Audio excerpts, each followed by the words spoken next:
It is a historic night here at Toyota Field in San Antonio. Two clubs making their playoff debuts with hopes of capturing a USL Cup down the line. San Antonio FC entertaining Tulsa Roughnecks FC. We have it for you here on Fox Sports Southwest. Thanks so much for joining us. Along with Lance Key, I'm Dan Weiss. Great to have you with us as we open the USL Cup playoffs. Lance, for San Antonio FC, a historic season. 17 wins, just 4 defeats, and they host their first ever playoff game here tonight at Toyota Field. Absolutely. It's been a phenomenal year. If you think where they were last year, where they are now, same really can be said for Tulsa. But it is a historic night. San Antonio loves a winner. That's exactly what SAFC have given him all year, with sitting on 4 losses throughout the course of a season, and they've really been in good form these last couple of weeks. Let's take a look at the playoff bracket here for the USL Cup playoffs, and we look at the Western Conference, and already one quarterfinal matchup is in the books. Lance, for the 4th straight year, the number 1 seed goes down. Sacramento Republic takes out Real Monarchs SLC last night on penalties. Yeah, you know, at this time of year, you've got 8 sides. It doesn't matter what they've done to get to this point in the season. They all start with a fresh slate.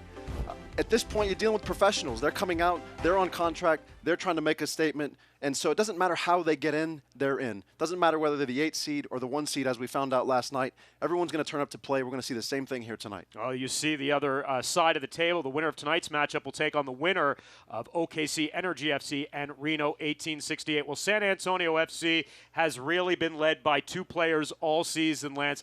Billy Forbes, we start with 10 goals, an all-time high for San Antonio FC, to go along with 8 assists, and such dynamite presence on the pitch from him night in and night out. Yeah, absolutely. Everyone that's heard me on a telecast knows how much I appreciate and have enjoyment for Billy. He's such a dynamic player. He's so athletic. He's so creative with the ball at his feet, and so dangerous for defenders to have to manage. Diego Restrepo finished 2nd in the Golden Glove race in the USL this year. 12 clean sheets, was 1 shy of the USL record. Not bad for a guy who was 1 week away from retirement. And thank goodness he didn't retire. He's had a phenomenal season. He's been such a great presence for SAFC in that back line. He's given them the stability, and he's given them the confidence, I think, to be able to play forward, understanding the quality they have behind them. The captain for Tulsa is Juan Pablo Caffa, one of the most dynamic players in the USL. 9 goals this year. He leads the Western Conference, 70 chances created, Lance, and he is the guy that San Antonio will have to focus on tonight. He's a phenomenal player. We talked about him a little bit before we started. He's got such great experience. He's so talented, and he's very, very dangerous. Certainly can't go to sleep on him at any point tonight. Your expectations for San Antonio FC, they have dominated Tulsa not only this year but in the all-time series, but at playoff time I feel like you throw all these records out the window. That's right. Expectations from what's happened doesn't matter anymore. You got 2 sides tonight, both of them who have a chance to go on in the USL playoffs, and both of whom are expecting to go on in the USL playoffs. Doesn't matter whether they're the 2 seed or the 7 seed. It's expected to be a rocking atmosphere here tonight at Toyota Field, an opportunity for all the supporters to yell their loudest behind their club. We'll have our starting 11 and opening kick when we return on Fox Sports Southwest.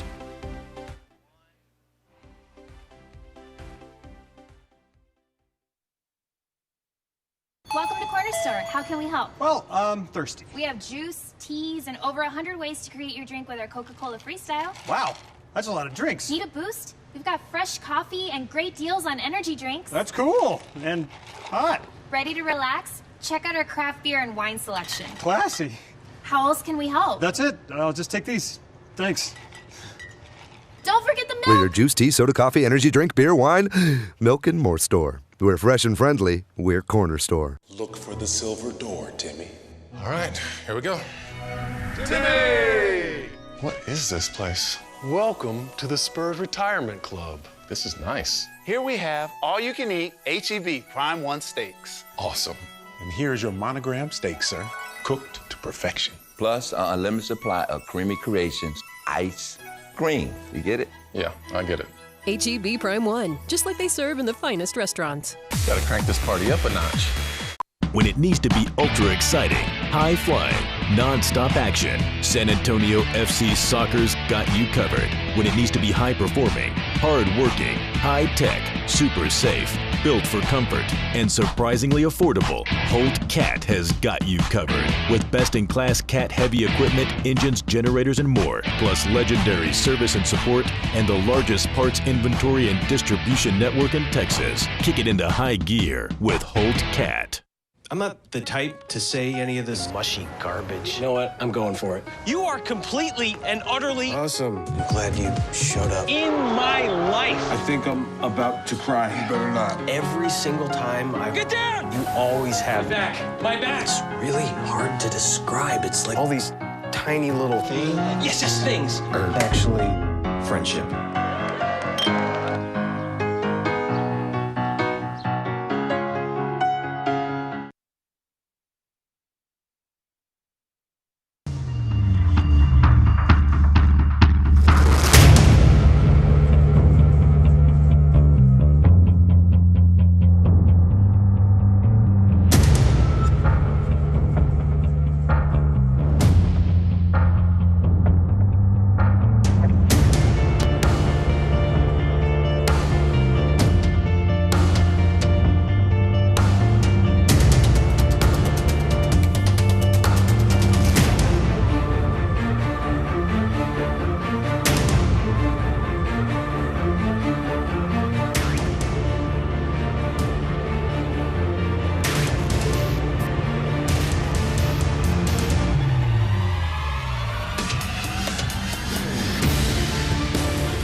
It is playoff time in San Antonio, a favorite time for many, and for San Antonio FC and Tulsa Roughnecks FC, it is their first trip to the USL Cup playoffs, and they face one another tonight in one of 4 Western Conference quarterfinals here in 2017, along with Lance Key and our entire Fox Sports Southwest crew. I'm Dan Weiss, welcoming you to the broadcast booth. San Antonio FC, we take a look at their starting 11 tonight. 17-4-11 on the season, 8-1-7 here at home.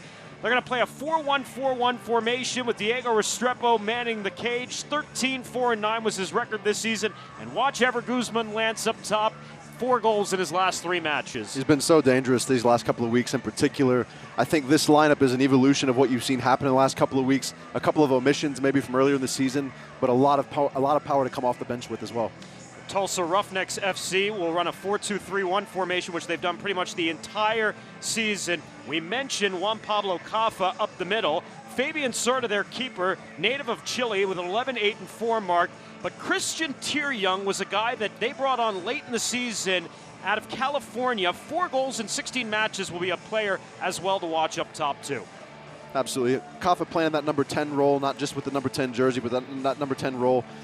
Very, very creative. Much of their attack is going to go through him, and we'll see how SAFC are able to respond.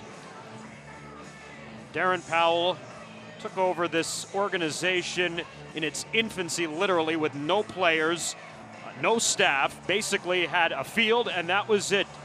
Well, about 30 months ago or so, and well, all he's done is put together a record of 27, 15, 19 in his 2 seasons at San Antonio FC, and has put together, as we've talked about, Lance, such an amazing campaign here to this point. 17 wins and just 4 draws. There's a guy you're familiar with, David Vaudrell, first-year head coach in Tulsa. Talk about a turnaround for San Antonio FC. Tulsa, the biggest turnaround in USL play. They had 5 wins a year ago. Yeah, Dave's a creative, clever guy. He's going to do a good job of organizing. That was the type of player that he was, and certainly the type of coach he's going to be here for this Tulsa team as they continue to evolve forward. Like you said, he's done a great job of really reorganizing and revamping this franchise. And he is one of the few USL coaches who go suit and tie every single match. I'm a big fan of that. I'm sure he'll appreciate that. San Antonio FC, they were tied for 2nd in the USL with points, tied for 3rd in wins. They led the USL in fewest goals conceded, 24, and 15 clean sheets, 12 of which belonged to Diego Restrepo. For Tulsa, as we mentioned, 19 points a year ago. a 29-point improvement, 48 points this season to get to their first playoff matchup. They're the number 7 seed. San Antonio FC is the number 2 seed. Playoff soccer is upon us here at Toyota Field as we get set to go. In our Western Conference quarterfinal matchup, the winner moves on to the Western Conference semifinals against the winner of OKC Energy FC and Reno 1868 next weekend. And we are underway. Again, along with Lance Key and our entire crew, I'm Dan Weiss. Great to have you along for this matchup tonight. In the regular season, San Antonio FC won both games against Tulsa. Here on June 17th, a 3-1 decision, and in Tulsa just a few weeks ago on September 30th, a 2-0 victory. San Antonio FC is 5-0 lifetime against the Roughnecks in league play. Tulsa's only win, though, Lance, came in the U.S. Open Cup match in the 3rd round, all the way back in May. It was a 0-0 game that went to penalties, and Fabian Serta, who's Tulsa's keeper tonight, got the win for the Roughnecks. Yeah, you're dealing with a playoff format in that type of situation, much like tonight. The regular season results, the history, in honesty, doesn't matter anymore. You got 2 sides here. The seeding has gotten them here. At this point, seeding matters nothing. We're going to have 2 good teams, I think, tonight, and it should be an entertaining match.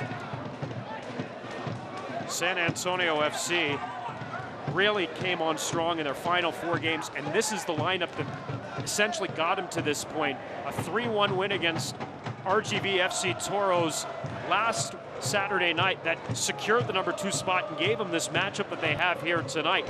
But Lance, for a team that had struggled to score, they really turned it on over the last couple of games. They look fantastic these last couple of games. We spoke about this over the course of the season, really feeling like the attack is going to have to find a rhythm and become more assertive as they started to work their way towards the playoffs. And that's actually what we saw. Ever Guzman's had a big role in that, but you're also starting to see players like Elizondo, who slipped into that number 10 role, who's really in his area. He's being able to do the things that he does well. He's finding some comfort with the ball at his feet underneath Ever Guzman, who's really able to occupy and hold the 2 central defenders. It's really changed the complexion of how they're able to attack. Meanwhile, Tulsa's campaign got off to an inauspicious beginning. They won their first match against Colorado Springs, but had to forfeit it for use of an ineligible player. They won just 5 of their first 13 games, but then went 7-2-4 over their next 13 to put them in playoff position, though they didn't finish well, just 2 wins in their last 6 matches. Greg Cochran on the attack, and the first attempt on goal is parried away by Fabian Serta. And I think tonight, if Greg Cochran can continue to do that, which he's done these last couple of weeks, he's been very dangerous going up and down that left-hand touchline, getting around Billy Forbes as Billy's cut inside in that overlapping movement. He's a very dangerous attacking player coming out of that left-back position. You're going to get an example of that right here. He does a pretty good job with that right foot of sending it far to the opposite post. Keeper's up to the save. Fabian Serta was tied for 4th in the USL with 9 clean sheets himself. He was also 5th in the league in saves, so a very respectable keeper on the other side tonight for David Vaudreuil's club. And we've already listed the accolades for one Diego Restrepo, who came on in the 5th game of the season in place of an injured Matt Cardoni, who not only was not able to continue that night, but was basically not able to continue the rest of the season. And all Diego Restrepo did was go on and post a 13-4-9 record with 12 clean sheets. And we mentioned he was 1 week away from retirement. He did not join San Antonio FC until the final week of training camp in late March. And when I talked to him during the season, he literally was a week away from handing in his retirement papers because he had no job and no place to play. And now he is one of the elite goalkeepers in all of USL. In all of this USL season and in all of the USL history. He's had a great season, and as I said to start the show, thank goodness he didn't retire. San Antonio FC will regroup in their end early in this one. One shot on target for Greg Cochran. For Tulsa Roughnecks FC, Lance, the strength for them has actually been offensively. They've actually scored more goals, 46, than San Antonio, which has 45. And they like to be aggressive early on and score early. They're very, fond for getting an opening goal in the first 20, 30 minutes. And when I talked to Darren Powell tonight, he said, let's get through the first 20 minutes. If we can settle into this game, I like our chances. And that's really been the case for SAFC, irrespective of who they've played. The first 20 minutes has been their period of sort of feeling out the match and really trying to find their own rhythm. So it doesn't really bode well when you're coming up against a team who's so dangerous in the early stages of the game when it ordinarily takes you that amount of time to get yourself situated. Last week, though, was not the case. I felt like SAFC came out from the opening whistle and really did a great job. They were very organized defensively, and I think out of that, they were able to transition into the right spaces. They're such a dangerous transition team anyway. We'll pause on that for a second. And here's Kaffa, who we highlighted at the open. Service into the area, and the clearance from McCarthy. Settled by Paris G, but sends this one well over goal. Juan Pablo Kaffa, as we look at Paris G, the midfielder there. But going back to Kaffa, we mentioned his chances created, Lance. He also has 4 goals from outside the area this season, which have come on set pieces, by the way. Just a dynamic striker, but you see there why he's amongst the leaders in chances created with that service into the box. Absolutely. You're talking about a player that's fantastic technically, is able to do so many different things with the ball, not just off the dribble, but off the service and off the strike, which is why he's been so successful finding the back of the net off of set pieces, because he's able to set that up nicely, have a nice look at frame, and then he's able to strike the ball so well, and that's what's given him the success in these set piece opportunities. Definitely something SAFC are aware of, and definitely something they want to avoid is giving up set pieces in their defensive third tonight. Billy Forbes concedes possession to Jonathan Levin, and it's Tulsa Roughnecks FC on the ball. Just back to Kaffa for a moment. He's also 3rd in the league in successful crosses, Lance, 212, and there's a pretty good service into the box there for Paris G just a moment ago. It's definitely a dangerous service. Mccarthy does such a good job on the defensive side of the ball. He's so good with his timing and attacking those defensive balls, as you saw him with that last Kaffa service. Omar Gordon in space. His delivery just ahead of Ever Guzman. And what a run Ever's been on. He's the reigning USL Player of the Week after 3 goals and an assist in San Antonio FC's last 2 matches. The brace and the win over RGV last Saturday night. And for a man who's spent his entire career playing in either the 1st or 2nd division in Mexico, he's finally coming to form at the right time for Darren Powell and company. Perfect timing. As we said, the attack has got to find its rhythm, and that's exactly what they've done in these last couple of matches. In many ways on the shoulders of Ever Guzman, but not just what he's doing directly, but what that's creating for other players indirectly because of how dangerous he can be. He's so good at finding that seam just inside the penalty spot in front of the frame, and he's so dangerous just to get a touch on it. We saw that last week. This is Modo Chidama. He led Tulsa Roughnecks in minutes played this season. Almost 2,600, 28 starts for the native of Gambia. And now Jaime Ayala at left back lifts it over the top and easily played by Diego Restrepo. It was interesting, Lance, watching the last game between these two teams. Tulsa Roughnecks switched Jaime Ayala and George Corrales. Jaime Ayala's usually a left back or right back, switched him to a left back to attack Billy Forbes, and vice versa with George Corrales on the opposite side. And David Valdrell's gone with the same approach here tonight too. Yeah, he likes that matchup. He likes what it does from their attacking standpoint and what it forces Billy to do defensively.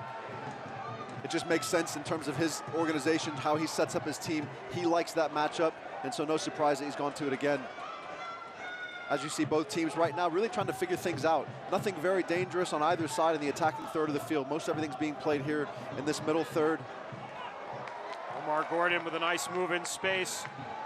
Left-footed delivery on goal and an easy save for Fabian Soto. But I like the aggressive approach here, Lance, in the first 9 minutes for San Antonio FC. I don't mind that at all. You know, it's nice to see. You've seen Omar Gordon cut in on his left foot. You've seen Greg Cochran cut in on his right foot. The thing, however, both strikes have come from 25, 28 yards out. Not likely to danger the goalkeeper, right? So one of the things they've got to do as they start to find their way in the match is be a little bit more patient, a little bit more creative with what they're choosing to do in that final decision in the final third of the field. Right now, those balls from outside the box not going to be too troubling unless it's a world-class strike, which they both are capable of. However, We like to see Ever Guzman slip into the box with a little through ball or something along those lines to really be more creative, to force Tulsa to have to defend, because right now they just sit 7-8 players behind the ball. In that situation, no real danger. Jadama to Kafa on the outside by the touchline. They tried the combination play, and then Kafa didn't like the ball that came back at his feet on the service from Tyryong. And San Antonio FC will take over possession. Cesar Elizondo with a ball in space, looking for Ever Guzman, who couldn't reach it. And Kafa, or rather Joey Calistri, by the touchline with a nice save on the ball. He'll get it over to Juan Pablo Kafa. And Jadama, a great job there being physical with Ever Guzman, just on the edge of the box, making sure Ever knows he's not going to be in for an easy night. Early tackle, early pressure. He did a good job of defending that and being able to find the clear. Juan Pablo Kafa played in La Liga in Spain, also in their second division, played in the Boca Juniors Academy. They call him, Lance, the violinist of the viaduct, because when he scores, he plays the violin, or the fake violin, I should say. Well, for SAFC fans tonight, we'll hope that doesn't happen. Chipped over the top, intended for Calistri, but wasn't there. Does that make it then the air violin? I guess so.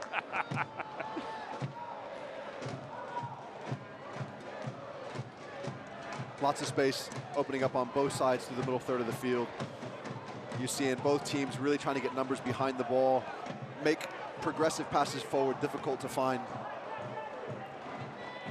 Players standing in the way of easy connective passes. And you ever see Pekka? He's done such a nice job of sitting at the back of midfield for SAFC, oftentimes coming back and getting underneath and allowing them to maintain possession. We'll stop that for a second. But he's done such a nice job of that. He's not the flashiest of players, but he's always around the ball, and he's always good to connect the pass. There's so much value in that for a central midfielder. Oh, you've got two really good central midfielders tonight. Pekka, and the man who has the ball right now, Jonathan Levin, who played second division in Mexico, Veracruz most recently. And he's done a nice job in holding down the defensive fort for Tulsa, even though they're the only team in the Western Conference playoffs with a negative goal differential. It's nowhere near as bad as it was for the Roughnecks last season when they were outscored by the opposition 61-22. Ayala. Boy, it really has been a chess match here early between these two clubs. Levin in space. As he gives it a go off a foot, and Diego Restrepo will settle under this one. 13th minute at Toyota Field. A couple of chances for San Antonio FC that have been handled by Fabian Cerda. Two very veteran keepers tonight. Restrepo, 29 years of age. Cerda is a native of Chile, is 28 years of age on the other side.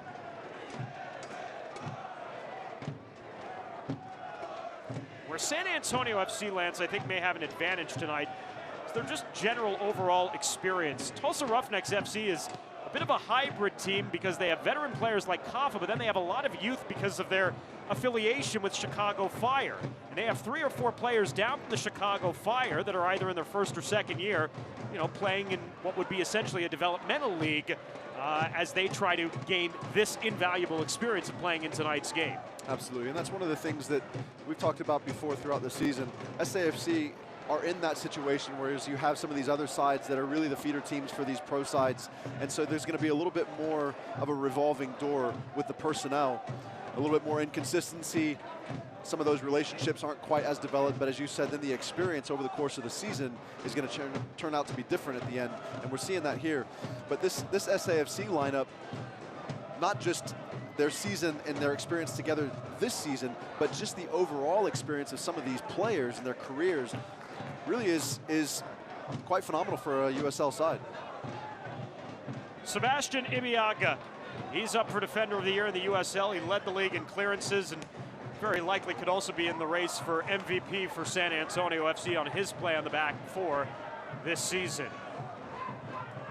He's definitely been a physical presence, but for me, you can't really just focus in on Ibiaga, because I think McCarthy's been such a nice complement to what Ibiaga does. McCarthy's such a steady, stable player there in that back line. He's smart, he makes good decisions with the ball. He's technically sound. He doesn't give the ball away a lot unless he's doing it playing forward and behind.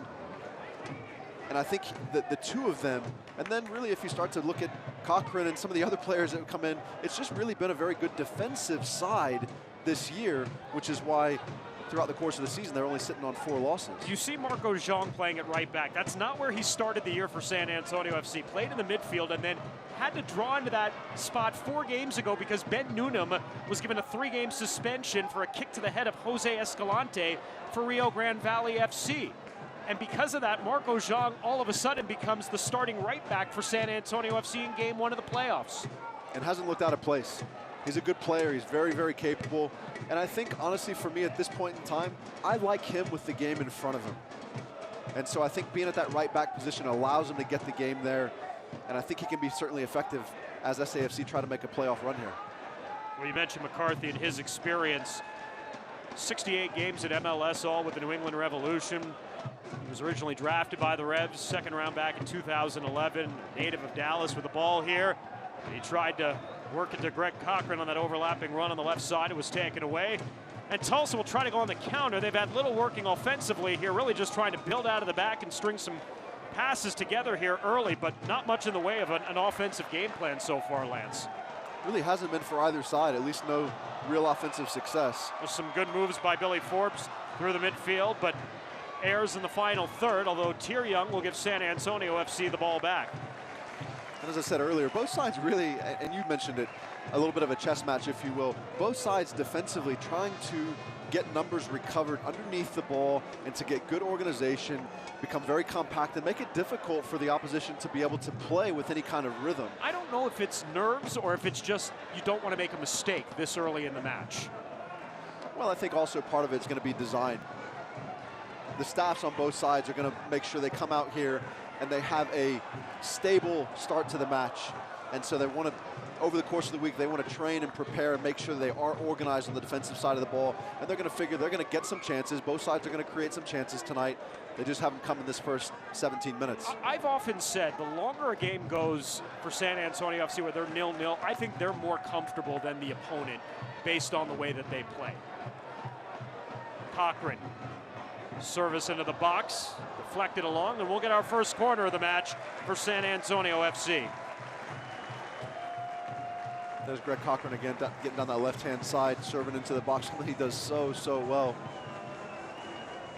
Another man who has plenty of Major League Soccer experience at his belt. 28 games between Chicago and LA, 2013 to 2015.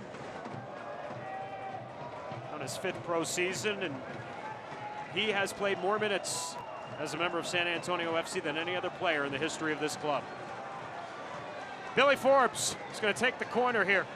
First of the match. Left-footed in-swinger. To the back post. Ibiaga couldn't get under it. Settled along. McCarthy in the vicinity. He'll get back to the ball and reset here for San Antonio FC. Restrepo with a delivery inside the area, and McCarthy, or rather Ibiaga, heads this one wide of goal. What a story.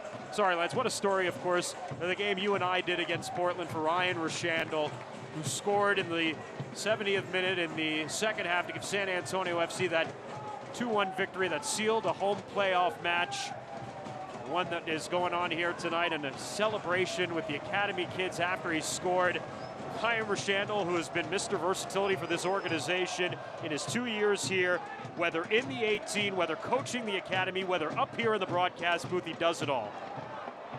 A man of many talents, and a great night for him, and a great night for the club. Gordon concedes possession. Calistri, Kaffa, a bit of an errant ball for Kaffa there, but it's saved by Tulsa Roughnecks FC as they push forward. A great job by San Antonio FC getting back, and for Tulsa right now must feel like an impenetrable wall there, that back four.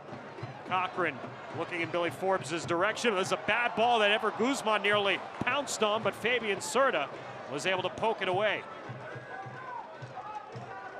That's Ever Guzman just lurking in that central space. Got to be very careful on both sides as a defender. You cannot lose sight of where he is. And to your point, Tulsa trying to find some space going forward, but you see they're not really going forward with many numbers. There's not a true commitment to the attack at this point in the game. I don't know if that's by design by Coach Vaudreuil, if he's just trying to keep them settled and organized and not get too exposed early on in the match.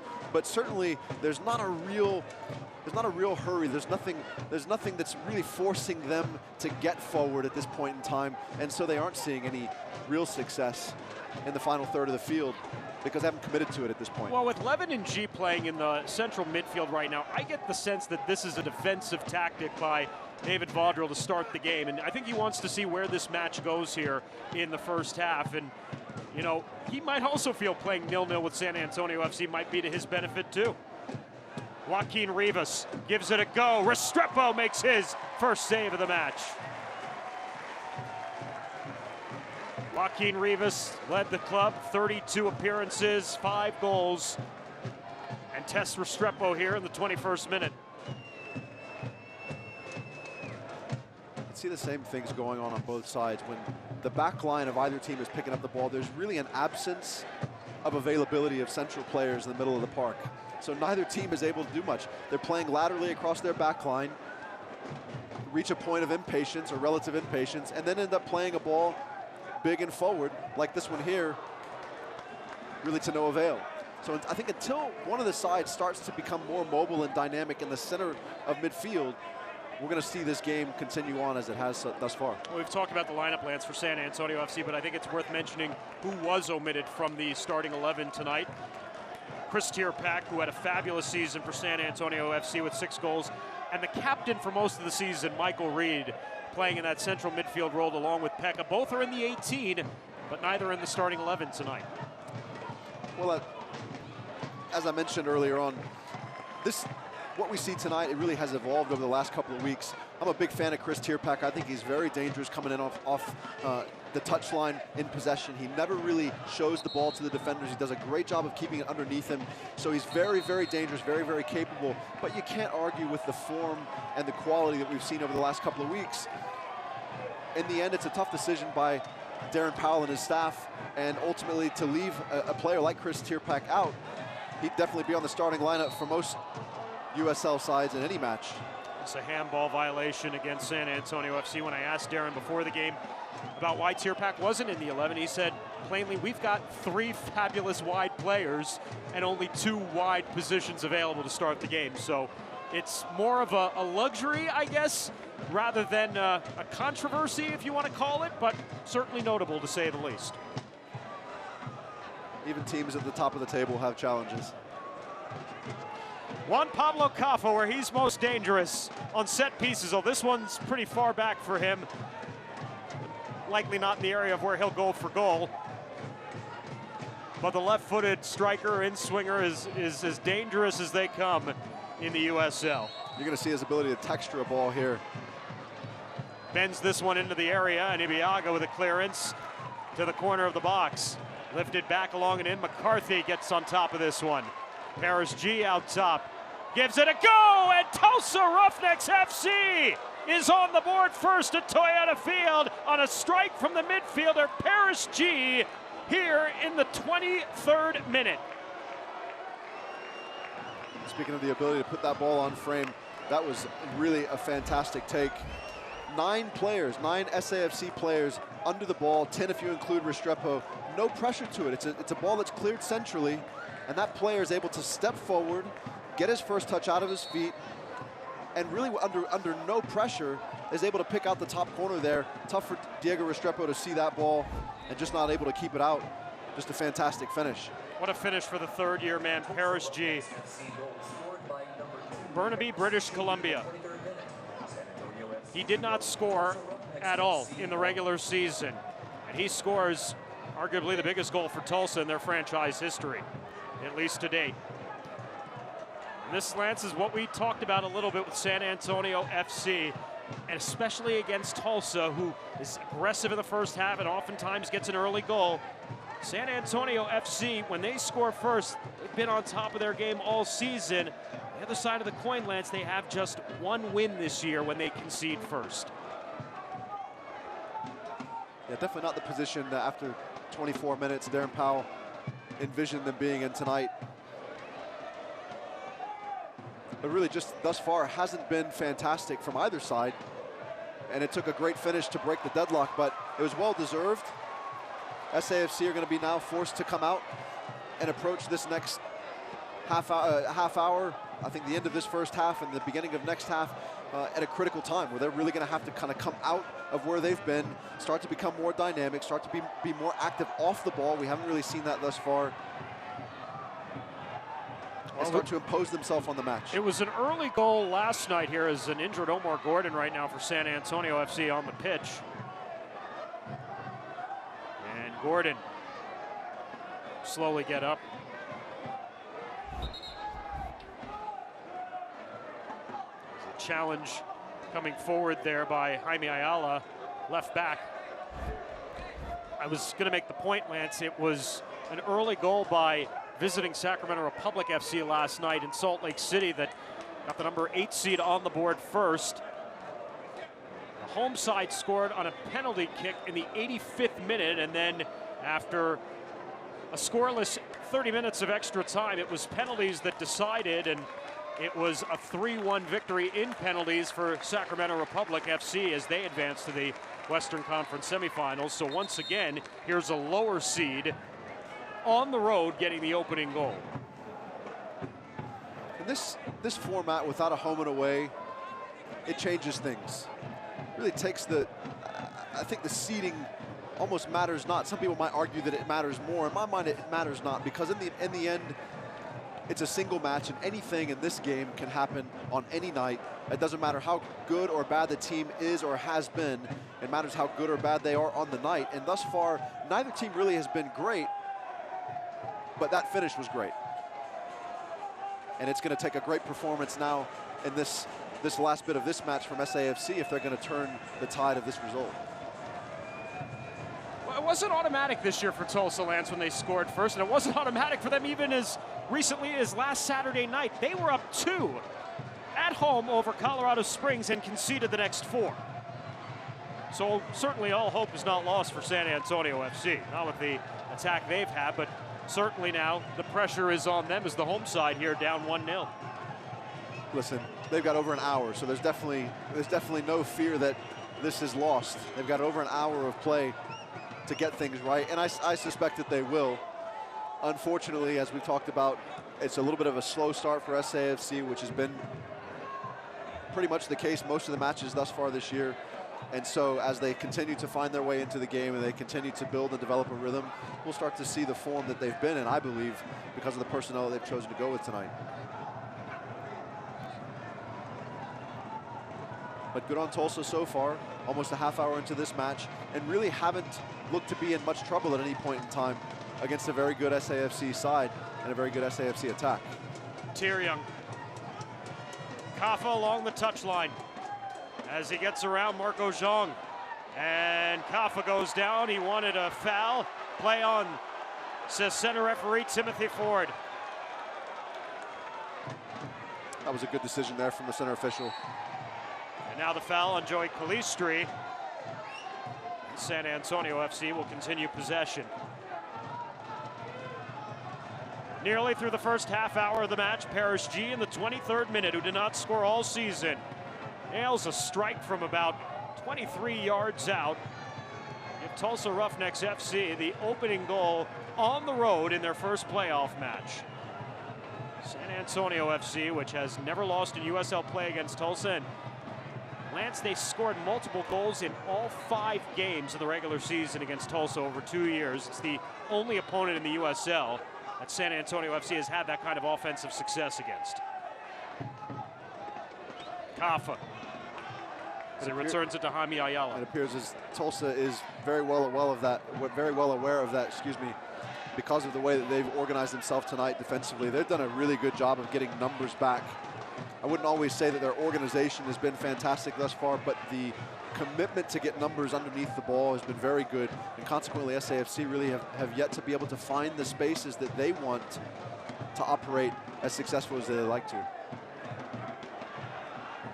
Guzman trying to return to Cochran. It'll be a throw in here for San Antonio FC. Cochran giving a little space here to the top, Elizondo.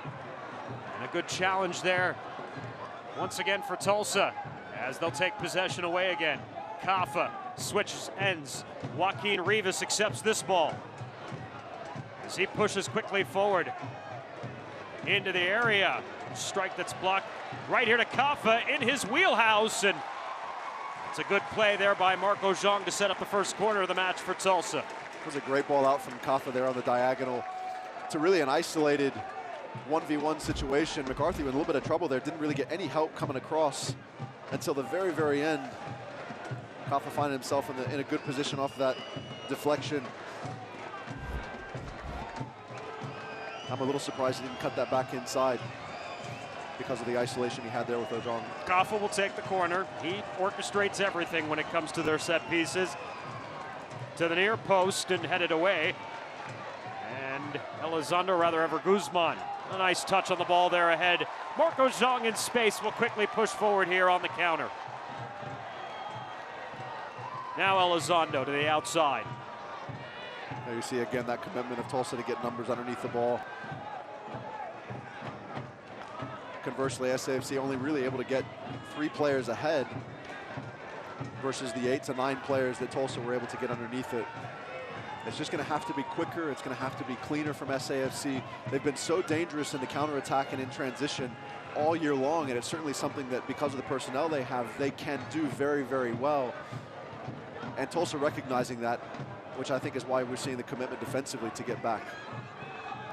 They do not want to leave their back line isolated. Gordon into the area, dangerous ball. And Ayala kept it alive. And we play forward. San Antonio FC thought they were going to receive a corner. Good job by Jaime Ayala to continue. And here's Joey Calistri in stride. Trying to deliver it back to the midfield and instead gave it right to Pekka. Ryan Rashandel in space. Guzman. Good organization here in the attacking third for San Antonio FC now with Cochran. Billy Forbes trying to get engaged in this match. And he's challenged along the touchline. San Antonio FC will earn a foul and a free kick. Oh, and Billy Forbes with a shove back on George Corrales. A little fortunate here, obviously. Billy losing his footing. Well, I mentioned that George Corrales is normally a left back, but David Vaudrell in the last matchup switched him and Jaime Ayala because he wanted George Corrales to match up against Billy Forbes, and he was effective in that match shutting down Billy, and so he's gone with the same tactic again here tonight. So watch that matchup throughout the game. Omar Gordon will take the free kick here for San Antonio FC in the 33rd minute. Well, David Vaudrell being an outside defender by trade, certainly recognizing something in that matchup, something that he really likes about how they match up against Billy in that situation, and continuing to go with it. To the back post, Ibiaga gets under it, but sends it wide of goal.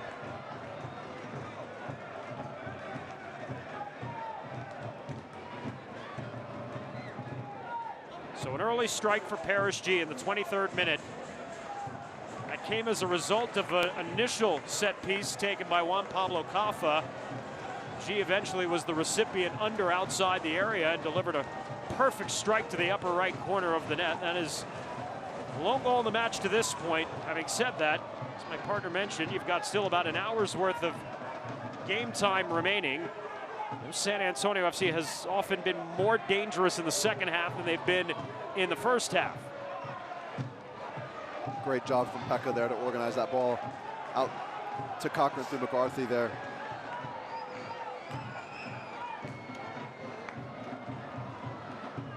Rashandel will settle under. To the outside for Gordon. Ojong. Very deep ball was looking to Billy Forbes' direction, and it's headed out of the area right to Greg Cochran.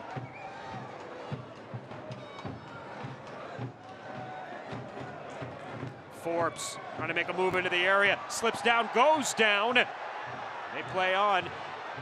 Cochran to the back post. Calistri heads this one out. Kaffa will come back on the ball. Definitely something for Billy to shout about there. There was some contact that as he slipped that ball between two players there and carried through into the box. There was definitely some contact that kept him from getting to the end of it. Now you see that left shoulder reaching out.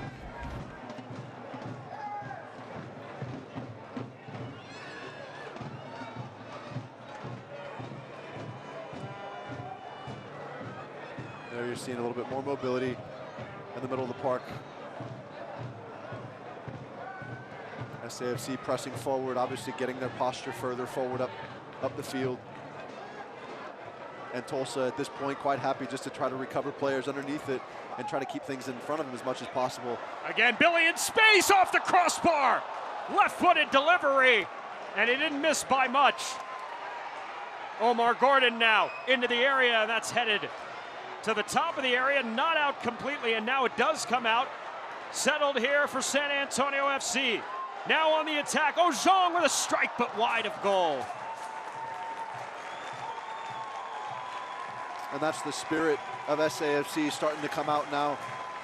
Certainly getting some applause and appreciation from the fans to see them starting to come out a little bit now as we get within 10 minutes of this first half coming to an end. But a great take there from Billy, really a good bit of combination to build up that left-hand side. Took that very well. Unfortunate they hit off the crossbar. Pretty even game in terms of numbers, possessions, interceptions. Haven't had an offside flag go up yet in this match. One corner for either side, but the difference is Paris G. His strike in the 23rd minute has the visitors on top here at Toyota Field, 1-0. As you said, very much even thus far. Other than that strike, fantastic strike from Paris G. What else has there been that Restrepo's had to deal with? Nothing really. Likewise, not a whole lot of very dangerous chances going the other way either. Tyr-Young. It'll be a goal kick for San Antonio FC as Tyr-Young was stuck along the byline. Watch Billy Forbes. Another great move in the area, and he didn't miss by much. Took that quite well. Great little run from Pekka. Slipped that ball through. But even that last time down from Tulsa, with Tyr-Young there along the end line with Ibiaga, they still had 7 players at or near midfield or behind, including their goalkeeper. Gordon, a chance, blocked. Was it a handball in the area? Omar Gordon thinks it was. And we'll have a long conversation with Timothy Ford, our center referee. We'll take another look. Dangerous service. Very poor decision there defensively. That's a handball, Lance.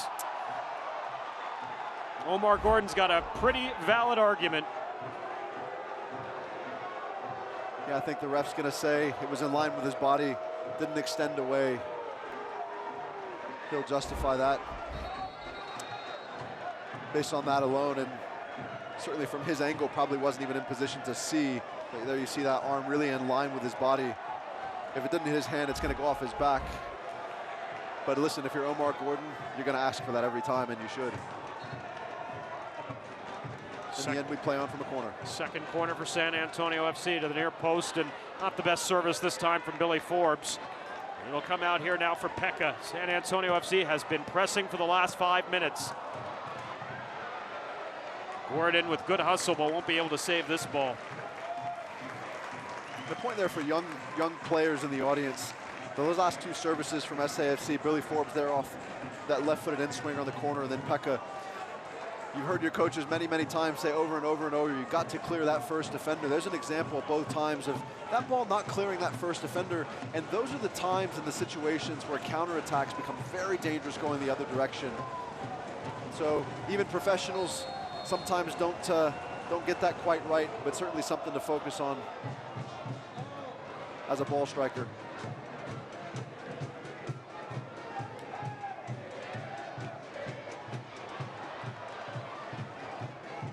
Rivas, corner of the area. Tyr-Young trying to go back to Rivas. Calistri. Tyr-Young doesn't do well with that one. It dies before it ever meets the touchline. So everybody kind of gave up on the play, thinking the ball would go out of bounds, and Sebastian Ibeagha had to finally go over and get it. We mentioned what looked to be a potential handball in the area, and that was Darren Powell's reaction. It wasn't a potential handball, it was clearly a handball, or just of how it was called, or not called, I should say. Within about a 10-minute stretch, there's been a couple of shouts for a penalty by SAFC. One on the contact on Billy Forbes there just as he entered the box, and there off the handball. Officials really, at this point in time, it's clear he doesn't want to have a big impact on the match. He wants to make sure that it plays out as it needs to, but if you're an SAFC fan, you're probably looking at it saying he's impacting the game tremendously, because there's two penalties, or could be penalties, that we didn't get awarded. Restrepo, great delivery into the area, headed down, San Antonio FC, no. Or yes. No, they've called it back. I thought they called it back. They've called it back. They're going to get Mccarthy as he extends his arm. He does a great job of getting over to the ball. It was a good service in. He did a great job to get on the end of it, but you're going to see his arms come out, and that's what the ref called. Whether or not it was significant contact or not, I can't say to be sure. We'll have a look here. You're going to see his arms come out there. Just that little bit of shove. Defender certainly made a lot more of it probably than there was. And there's Ever Guzman lurking just inside the frame to make sure it gets in. But FCSC knocking on the door, being very committed to making a game of this, keeping the fans engaged, certainly. Crowd here coming to life a little bit. Well, momentum has certainly swung to the home side here over the last 10 minutes. San Antonio FC has owned the final third of the field and now just looking for the equalizing finish. Would love to get it before halftime. Ojong into the area, and it goes off Ever Guzman.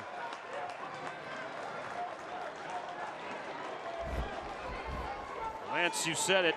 Watch Stephen McCarthy. By the way, it doesn't take about what this was a great delivery from Ryan Rochandle. Fantastic ball. You know, as a player attacking that, an attacking player attacking that attacking free kick, it's really what you saw from McCarthy, more than an extension or a push there, was really feeling out. He's got his eyes on the ball the entire flight. He never looks down at the player, and he's just feeling that space out. So you can't fault him for that. He does a good job of then heading the ball down, back across the frame of goal for that oncoming runner of Ever Guzman. Did everything right, but referee wasn't having it. You made a point about the referee not wanting to be involved or impactful in the game one way or the other here. More on that in a moment. Cesar Elizondo going to shake free. He does, gives it a go, just off the side of goal. Another good opportunity for Cesar Elizondo and San Antonio FC.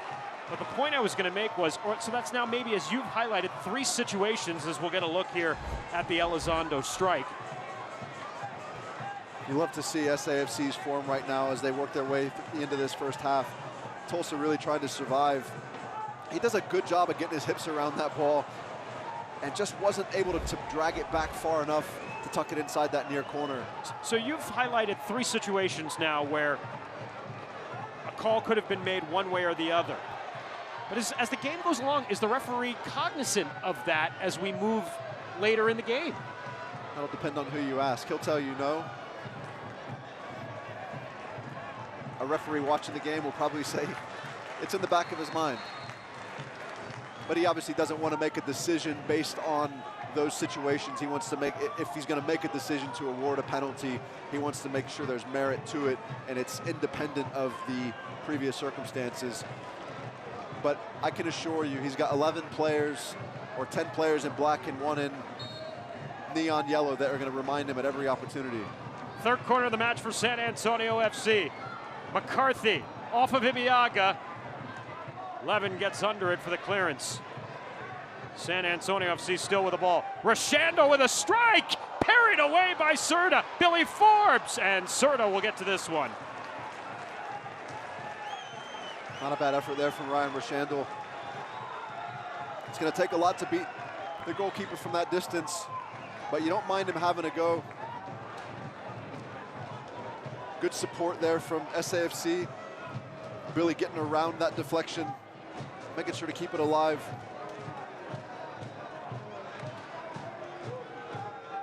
George Corrales will switch ends of the field.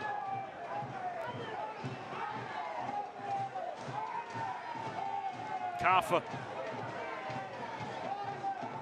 Jaime Ayala content to stay in his end of the field. 2 minutes of added time here at the end of the first half. Good defensive organization there from SAFC. Again, not really committing numbers from Tulsa going forward. Guzman gives it a go. That's off Jadama, and it'll be another corner for San Antonio FC. Now they're fourth coming up. And you see there, and what SAFC do, we talk about how quickly they transition, how dangerous in the counter they are. Because they're ordinarily in good shape defensively, they're in good spaces during that transition to be able to get forward. And really there, it was just 2 SAFC attackers versus about 6 Tulsa defenders, and they end up winning a corner out of it. They're so dangerous in the attack, especially in those transitional moments. Here's Omar Gordon, right-footed in swinger.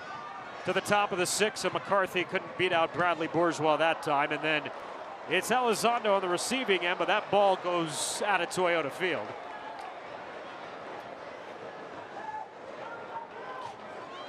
We'll talk more about this, but if you're Darren Powell right now, as you approach halftime, likely going into it down a goal, what are you telling your team?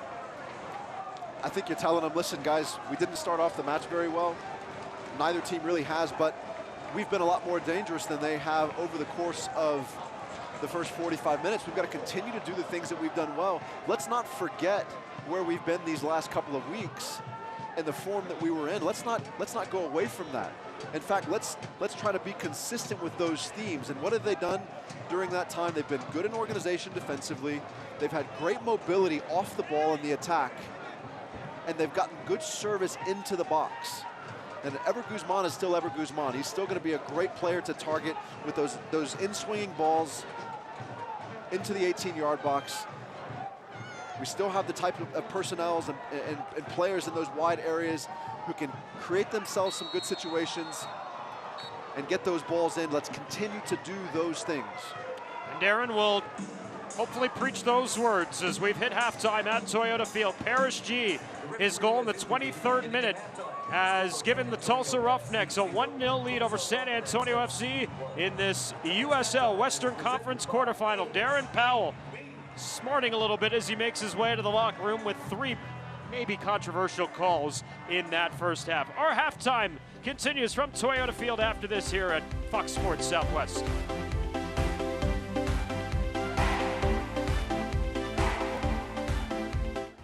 They start so small, but bring big life changes. They are now your entire world. And that's why buying a home, protecting your assets, and setting up your family's future requires the right planning and expertise. Your cargo is precious, and your journey is just beginning. It's your story, and we can help. SWBC.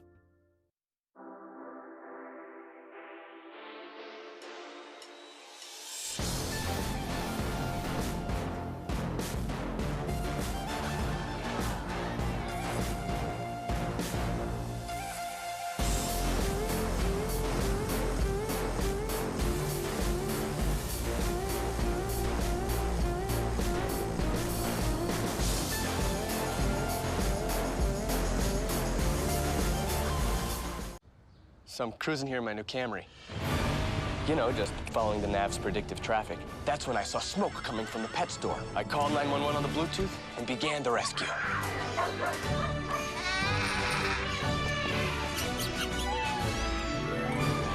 The owner gave me this as a reward. His name is Senor Bandito. Wait, you got a new Camry? The 2017 Camry with sporty looks and the latest tech. It'll surprise a few people. Toyota, let's go places.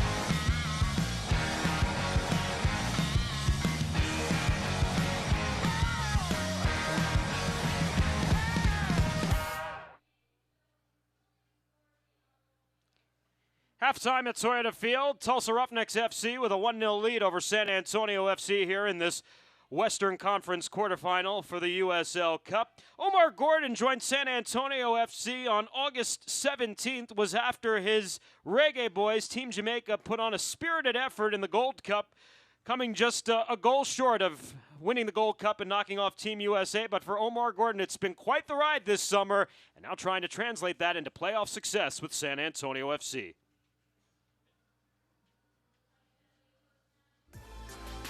Well, my first time coming to San Antonio was in the Gold Cup with the national team, Jamaican national team.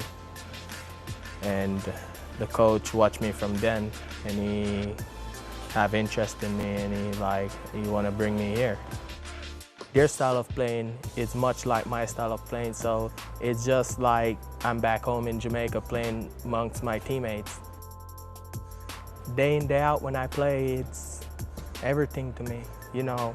Sometimes when I'm a little bit frustrated and I start playing soccer, it frees me from everything, so it's my joy, and that is where I find most of my happiness, you know. And it's a sport that I love from ever since, because my dad, he used to be a goalkeeper. I started off as a goalkeeper. I go to high school as a goalkeeper, you know. My last year, I started to play outfield, and it was like really great. I'm like, I need to stop being a goalkeeper. I need to be out here. While I'm here, you know, it's one of the greatest feeling, you know. I enjoy being around my teammates and the people that I'm around so far. You know, they're loving and caring, you know, and they very jovial as well. And I really enjoy that, you know. So it's a nice place to be. Gordon and San Antonio FC, they've had their moments in the first half, but Tulsa has the 1-0 lead. Our halftime continues from Toyota Field after this here on Fox Sports Southwest.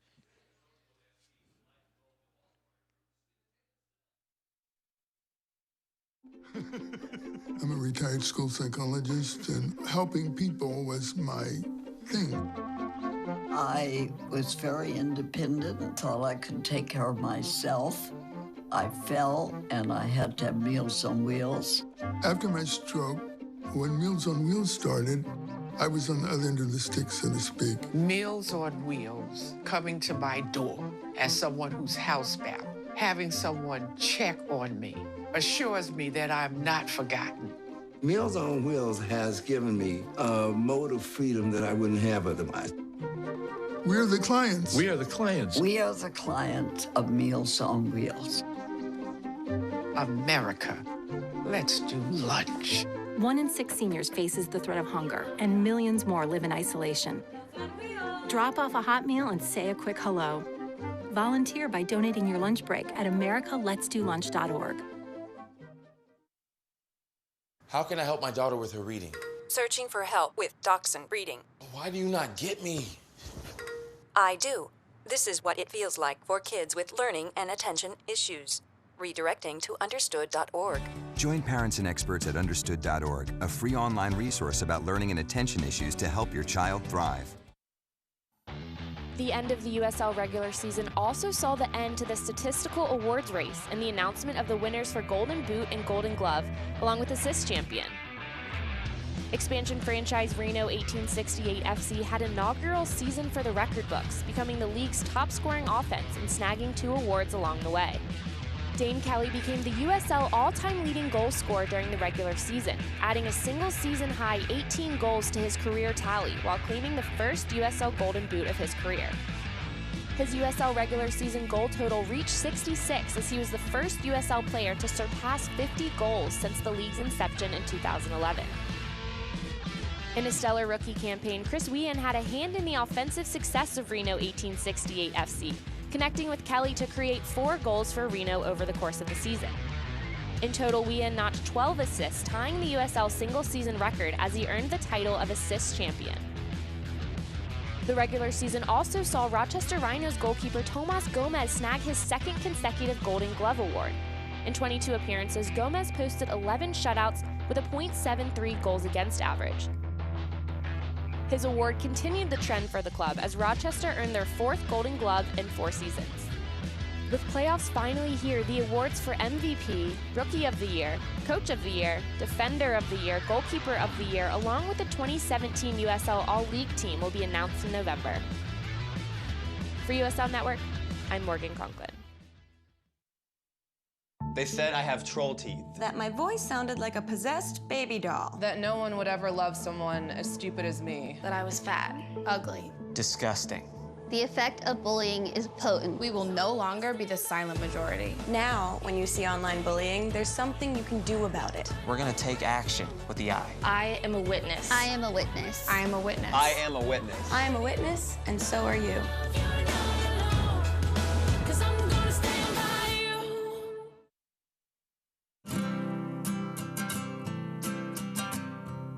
Every day across America, excess food is gathered by a network of good people at local food banks, giving hope to millions of children who struggle with hunger.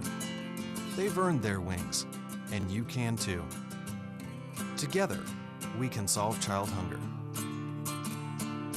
Support Feeding America and your local food bank at feedingamerica.org. They start so small, but bring big life changes. They are now your entire world. And that's why buying a home, protecting your assets, and setting up your family's future requires the right planning and expertise. Your cargo is precious, and your journey is just beginning. It's your story, and we can help. SWBC.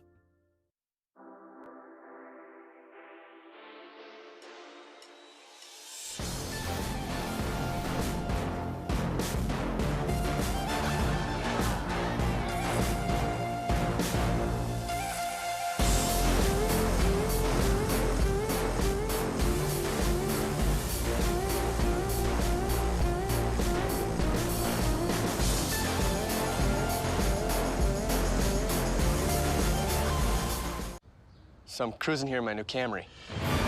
You know, just following the nav's predictive traffic. That's when I saw smoke coming from the pet store. I called 911 on the Bluetooth and began the rescue.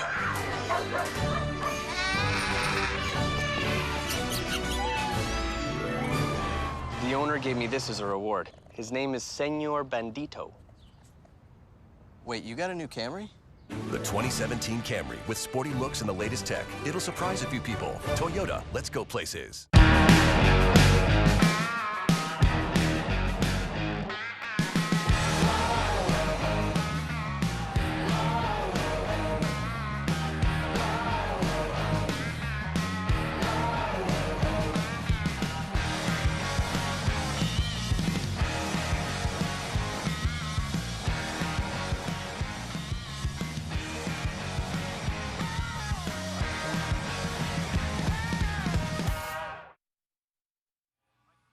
.45 minutes in the books, 45 to go in this Western Conference quarterfinal.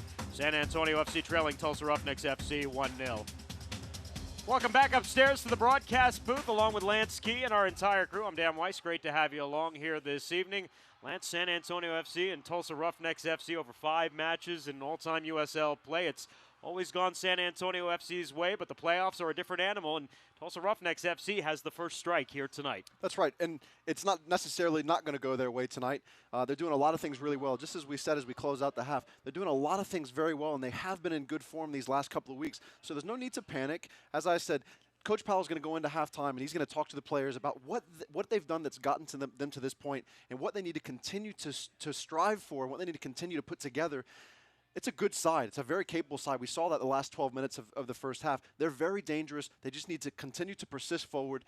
They're going to get their chance, and I think they'll take it. Well, the stats, Lance, are going to illustrate your point here, especially late in the first half for San Antonio FC, because, I mean, they were really all over Tulsa towards the tail end there, as you see. Yeah, I think things were relatively early and even. But as the game went on there in the first half, you see SAFC really started to step out. They changed their posture, very much more an attacking mindset. And so that's what we see, this overload of attacking statistical category showing in favor of SAFC here. And, of course, now the question is for Darren Powell, his 3 substitutes and how he goes about using them. He's got Obviously, a lot of weapons on the bench at his disposal. Chris Tierpak, Michael Reed. He knows he needs at least one here to extend this game. It'll be interesting to see, obviously, how he uses those substitutes going forward. He's got some great options. I think it's probably too early to make a change at this point in time. You'll probably see the same group come out to start the second half, but he's starting to think through what those opportunities are going to look like and who's going to take those opportunities. Well, we'll see what happens in the second half. That's coming up next. San Antonio FC down a goal. 1-0 to the Tulsa Roughnecks FC. Back with our second half kick after this.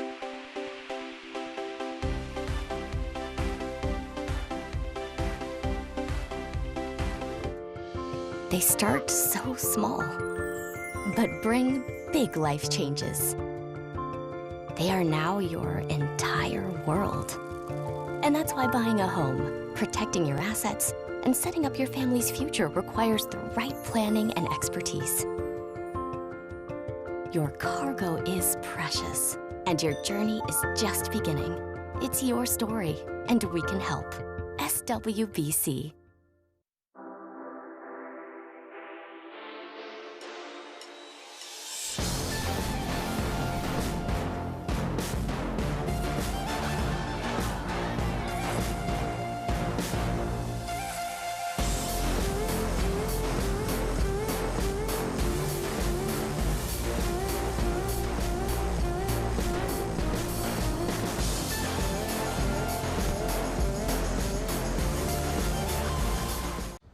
So I'm cruising here in my new Camry.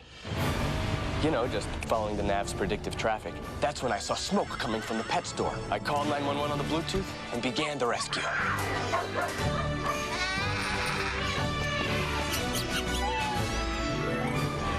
The owner gave me this as a reward. His name is Senor Bandito.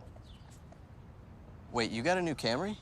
The 2017 Camry with sporty looks and the latest tech. It'll surprise a few people. Toyota, let's go places. We start the second half here at Toyota Field. Tulsa Roughnecks FC with a 1-0 lead over San Antonio FC. That man, Billy Forbes, had 10 goals in the regular season, the most for a San Antonio FC player in 2 years. He's got 19 in his San Antonio tenure between San Antonio FC and the Scorpions. Omar Gordon with a couple of chances, and Lance, they're going to need those players here in the second half as they try to find the equalizer against the Tulsa Roughnecks and extend their season. Absolutely. I think there's probably more people in attendance that are a little bit nervous at this point, far beyond what the SAFC side are. They know what this looks like. They've been down a goal before. They know they're at home. They know what they've been doing over this last couple of weeks. They have confidence in that, and I think you're going to see that. You're going to see a very confident side here start this second half for SAFC. Tulsa, on the other hand, I think they're really in a position where they came out trying to defend and trying to keep themselves in the game, and they've done that. They took one real significant chance, the only one they had. They took it very well, and so they got to be very happy at this point in time. Second half underway with Lance Key and our entire Fox Sports Southwest crew. I'm Dan Weiss. Great to have you along here. USL Cup Western Conference Quarterfinal. Billy Forbes on a turnover, breaks in, slides it into the area, and the clearance back out to the touchline, where Billy will try again. Edge of the area, and just a little bit too much dribbling in that instance. Jorge Corrales there with not a great start for Tulsa. Letting Billy Forbes have a go down that left-hand side. Billy really trying for that early service, which I really like from him because it gives that space in front of Ever Guzman to be able to run on to the end of those services. So I like that idea with that early ball in. Created a little bit of danger there for the Tulsa back line. No changes for Darren Powell at halftime, and no changes for David Vaudrell for Tulsa Roughnecks FC either. Two other Western Conference quarterfinal games going on simultaneously with this one. In Kansas City, Swope Park Rangers and Phoenix Rising FC are 0-0 through 45 minutes. In Reno, OKC Energy FC has the 1-0 lead over the highest scoring team in the history of the USL. That's Reno 1868, which scored 78 goals in the regular season this year. If you're a veteran to this game, you understand that at this stage in the season, seedings don't matter. The game can go any way on any night. You don't even have to have the best performance, as we saw here tonight. Thus far, Tulsa really hasn't created the better of the chances, or the more of the chances. That's come from SAFC. But you've got to overcome that. And I think SAFC certainly have the players with the ability to do so. And I expect Darren Powell to have gotten them ready to come out here this second half with confidence, with belief in what they've done, and we'll see more of what we ended up the first half with here. Jadama returning it to his keeper. Bradley Bourgeois is a homegrown product of Houston Dynamo. As he returns it to Moto Jadama, and out of the outside, Jaime Ayala. Tyrion. Corrales. There's a little bit of a build-up for Tulsa to start the second half.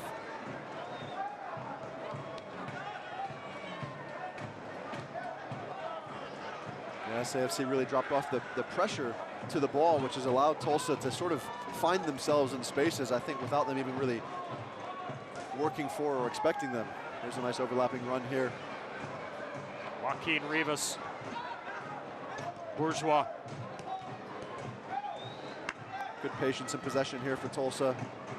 It's the best we've seen from them all match.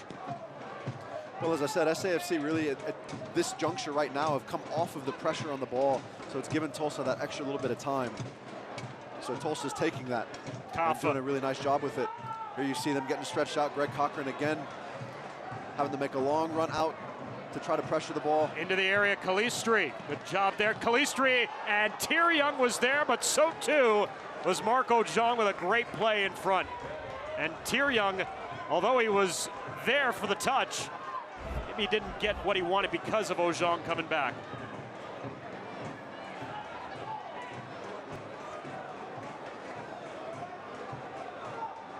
Yeah, really didn't get through that ball. Was just hoping for a light touch to redirect it onto frame. Ojong did a good job of challenging it there, but you saw Ojong up 1-for-1. Ibiaga up 1-for-1. Mccarthy up 1-for-1. Cochran out here 1-for-1. So really not good numbers, not good defensive numbers for SAFC there in that setting. And again, so much time for Tulsa to play. And they obviously can be creative. They've got some good players here. And they're certainly taking those options as SAFC are giving them to them. And a little bit of the same from Tulsa, just backing off the pressure on the ball, allowing players the freedom to pick up the ball and move with it. San Antonio FC wanted a foul. It was a pretty good challenge, though, from Jonathan Levin. And now here's Billy Forbes with a bump on the goalkeeper, Baby Inserta, and Moto Jadama and Bradley Bourgeois quickly coming in the direction of Billy. Billy is quickly being pointed away. Tulsa wants Billy to go into the books for the contact on the keeper. We'll see how Timothy Ford assesses the situation. I think a little bit of theater here. The smallest of contacts, nothing to the head.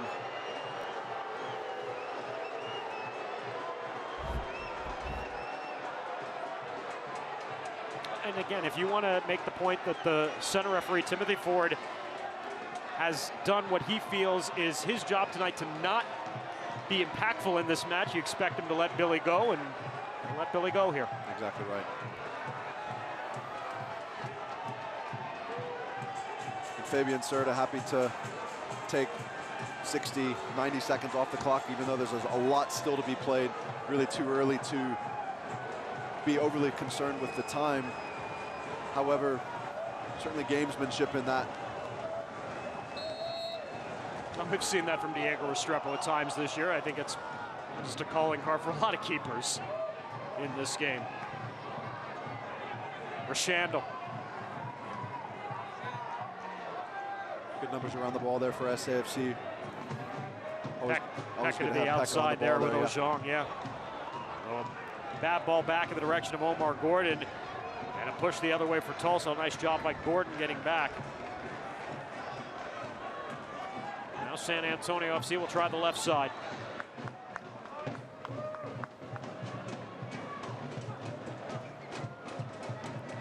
Plenty of room for Peck up the middle. Zhang along the outside there with Gordon. Back to Sebastian Ibiaga. San Antonio FC trying to build out of the back and find something in space. Rashandel. Over the top there for Cochran. Can't get to it.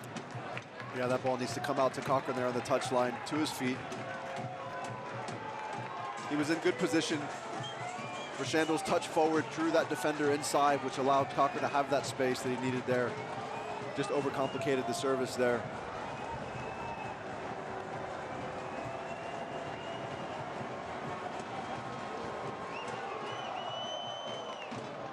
Fabian Serta had 4 saves in that first half. 2 for Diego Restrepo. San Antonio FC had a goal taken off the board late in the first half. Looked like Ever Guzman had equalized things. There was also a handball that was not called in the area. There was a Billy Forbes run that drew some contact too. San Antonio FC back on the attack. Pekka will draw a foul here on the challenge from Ayala, and Ayala will go into the books. Pekka did very, very well there. Held his feet, let that ball come across his body. He knew he had already drawn the defender to ground. You're gonna see Ayala here go to ground too early. Just good balance by Pekka here.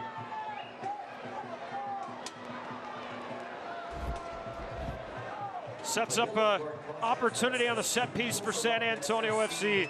Lance, you and I have done so many San Antonio FC games this year where we talked about the importance of set pieces. They have gradually gotten better, but this has obviously been one area that has kind of plagued this group all year. Yeah, they haven't been fantastic. They're always dangerous, though, because they've got good players on the ball, and they've got good attacking threats for these services. You see McCarthy, you see Ibiaga, you see Ojong. These guys are very dangerous to get on the end of services. That was McCarthy and Ibiaga there, but so too were the Roughnecks. It'll set up another corner. First of the second half, 5th of the match for San Antonio FC, and they're quickly going over to take it, and now Billy Forbes, who was there, will let Omar Gordon come back over and get it. As we've said multiple times thus far this year, these set piece opportunities in these playoff, these close matches are so important. So important. Let's see how SAFC are able to manage. Gordon to the back post. Serta came out. McCarthy is going to be called for the foul. He too is going to go into the books, elevating with that right foot, trying to wheel around on the ball. I don't think I've ever seen someone go into the books for that. Ill-advised nonetheless, but well, he did catch Paris G in the face there with his right foot. And so Stephen McCarthy, who had 9 cautions, served 2 card accumulation suspensions this season for San Antonio FC, is served a caution here in the 55th minute. The thing about Stephen McCarthy, though, is he's so good in the air, attacking those balls with his head. Probably hasn't often worked himself into position for an overhead. You'd like to just see him go up with his head and play that ball back to the players there at the top of the box. I'm not sure he ever made contact. As I said, it was ill-advised. However, I don't think there was any contact. That's a pretty aggressive play by the goalkeeper, Fabian Serta. He came well out on that in-swing delivery by Gordon. He did. Found himself really in not a great position because he wasn't able to get it. Having a light moment there with Billy Forbes.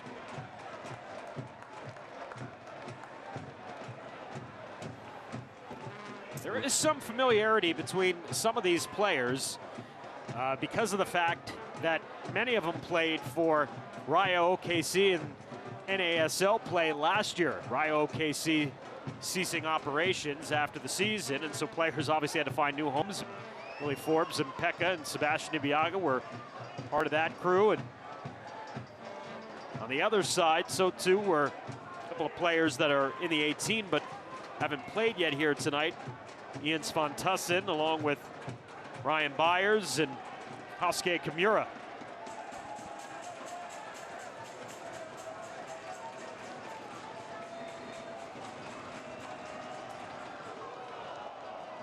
So we push on here in the 57th minute. It remains 1-0 Tulsa Roughnecks FC on the goal by Paris G in the 23rd minute.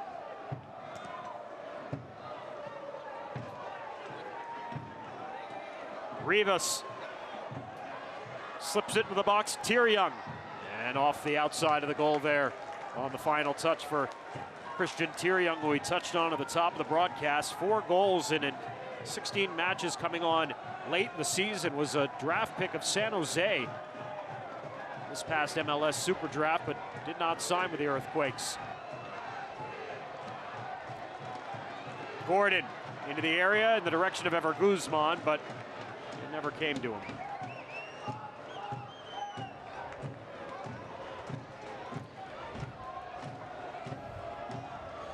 One of the things we haven't seen much from SAFC tonight, we've seen it a little bit, but what they like to do so much is get the ball into a Billy Forbes, into an Omar Gordon, who find themselves isolated with the outside back.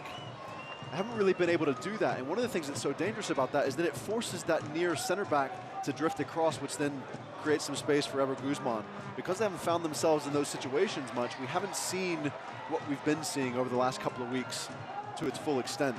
Gordon trying to keep this one alive, and Paris G will send it like maybe off Omar Gordon. Yeah, it'll be a throw in here for Tulsa Roughnecks FC.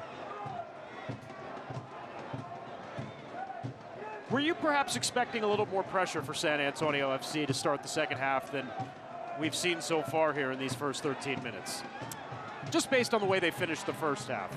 I was, and I was also expecting to see that from the first touch, just because of how they've been playing in these last few games. I feel like the lineup is as such, where there's a lot of confidence, there's a lot of comfort in the relationships of these players. But we've said they've been so good in transition, and Tulsa really, because of their shape, have eliminated a lot of the transition opportunities. Wide of goal there from Cochran. And SAFC are left to these types of situations where, because they're not able to get into that space behind the Tulsa backline and whip those balls across the face of goal, which they've been doing so well, they're sort of resorting to these balls just outside the box where they're trying to take a peek and see if they can squeeze one in, and they really just haven't been dangerous enough. Save a couple of options, a couple of chances, excuse me, there at the end of the first half.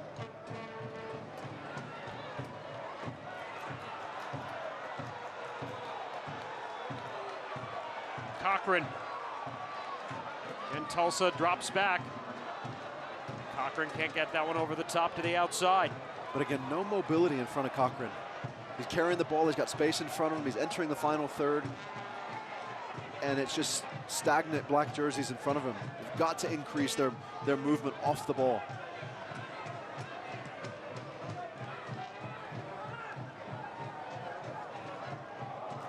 Pekka.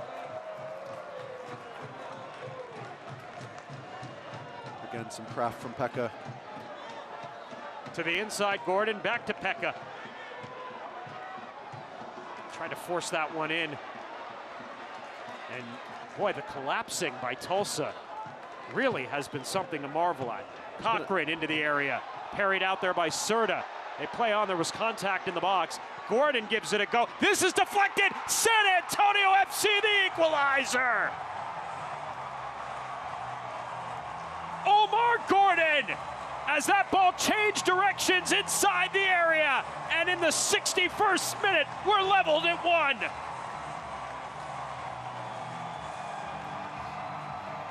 I was just about to say, I'd like to see Omar play that ball out to the right side. He had Marco Jean getting down that touchline, but what do I know?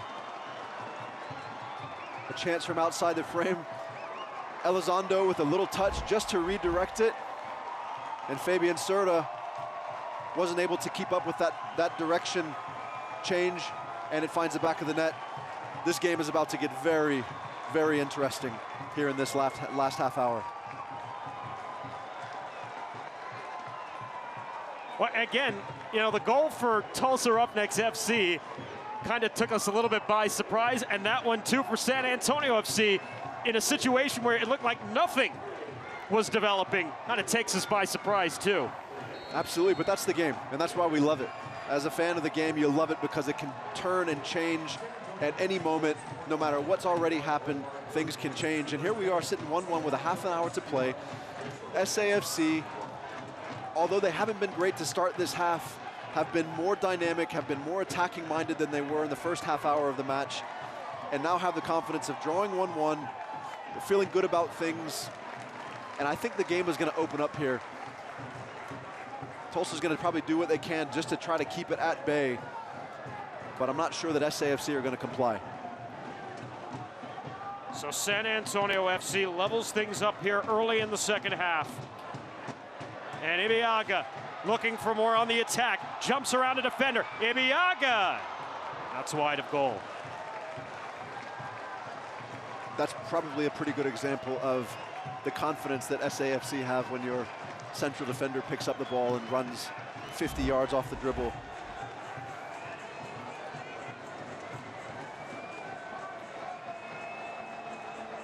Just lost his balance there, reached for that at the end of a long run. Mccarthy, a great win there at midfield. So as my partner alluded to, the goal officially credited to Cesar Elizondo, getting that final deflection on that through ball in by Omar Gordon in the 61st minute that has leveled the game at 1 apiece. And now we'll see, as you point out, maybe there was a strategy for both sides in terms of the pace of play, the substitutions, and now that goes out the window and everything starts from scratch. It's definitely a little bit of a reset here. And I think the game, I mean, you can already see the game is starting to stretch a little bit from the back of the shape to the front of the shape. Things are starting to stretch a little bit more. You're starting to see some of these seams open up, and not just underneath the two back lines, but all the way through. There's little gaps that are opening up, and that's an indication to me that the game, in fact, will open up. There'll be a foul on Kafa. Good sportsmanship there. Went up to Cesar, and I'm sure he was okay. Or to Pekka, rather.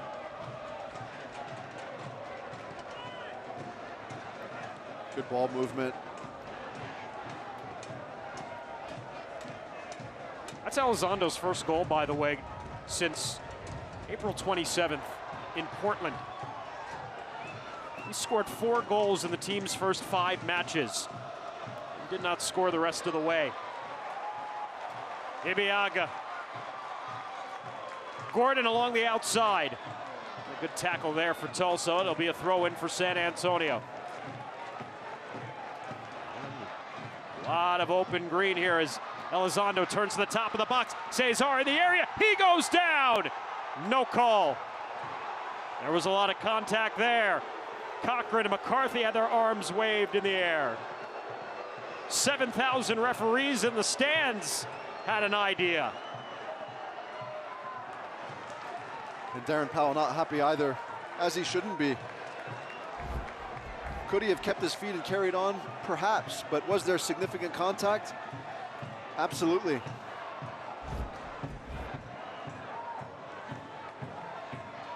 Kafa slips one to the top of the box. Clearance from Cochran.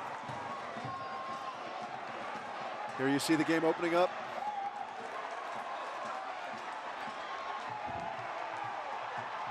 Oh, lovely bit of play from Eber Guzman with his back to goal. Elizondo! Well, and you know what? With the game opening up, there are skilled players on both sides here. We know for San Antonio FC, Elizondo, Forbes, Gordon, they can all do dirty work along with Eber Guzman, but on the other side, you got to watch out for Juan Pablo Kafa along with Joey Calistri and Joaquin Rivas for Tulsa, who can do exactly the same. And listen, don't go to sleep on Paris G after that strike in the first half. He showed what he's capable of doing with a little bit of space. It's a foul on Tyrion. We're 66 minutes into the match, Lance, and the 11s for both sides have stayed the same here.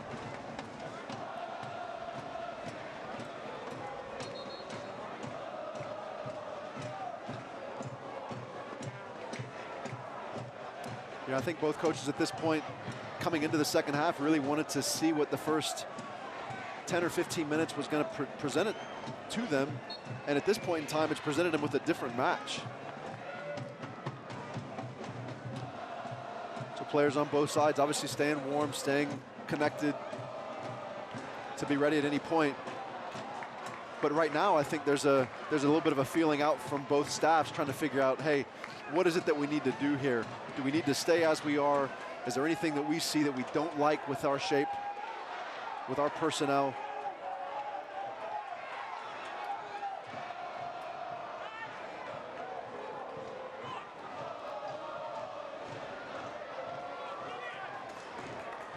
You know, I think SAFC really wanted to try to capitalize on this momentum. It swung at the end of the first half.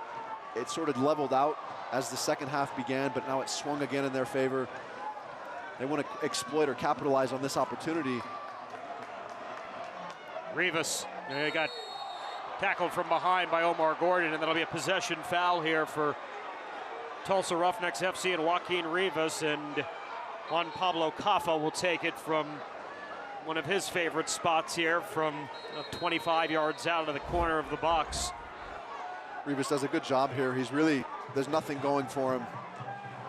And he just draws some contact and goes down to get a set piece for Juan Pablo Caffa, who, as you said, is so good on these set piece opportunities. Not just as a finisher, but as a creator.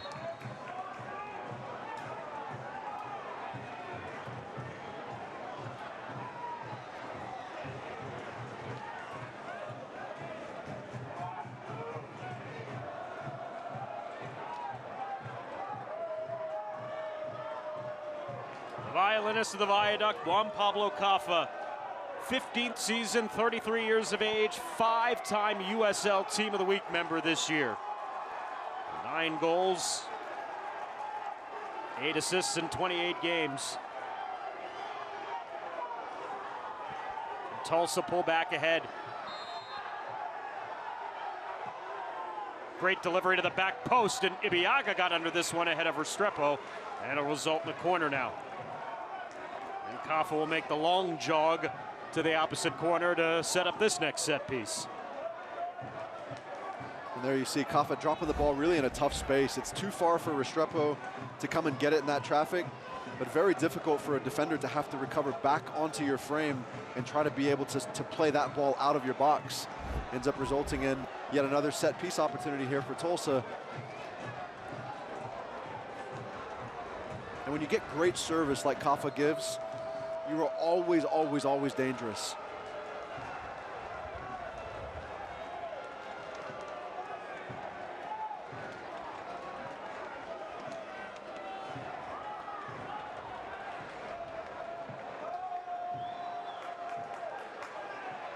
Tulsa really in no hurry on these set pieces. Here's Caffa.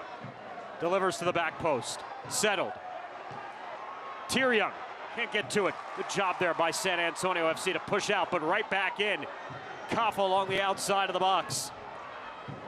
And he'll earn himself another corner.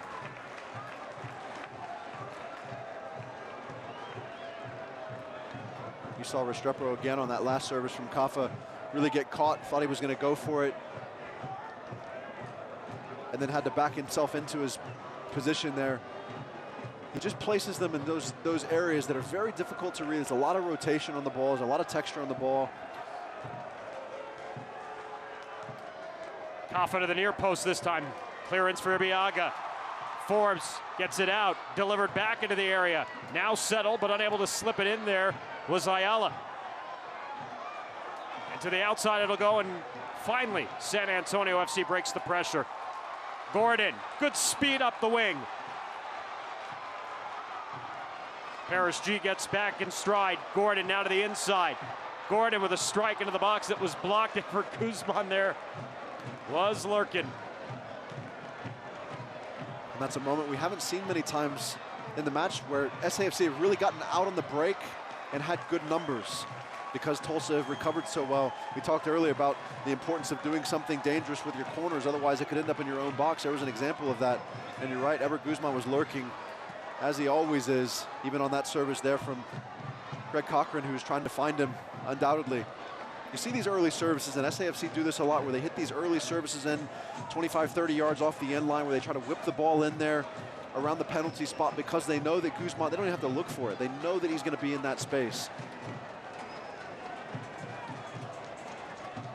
72nd minute. 1-1 at Toyota Field. Paris G in the 23rd minute now. Another injured San Antonio FC player, Omar Gordon. He's been down on the pitch a couple of times tonight, and might finally see Chris Tierpak enter the match here, as it looks like he is making his way over. I mean, Omar Gordon's put in quite the effort here tonight, and Well, you can put in a guy like Tierpak for your final 20 minutes. What a weapon.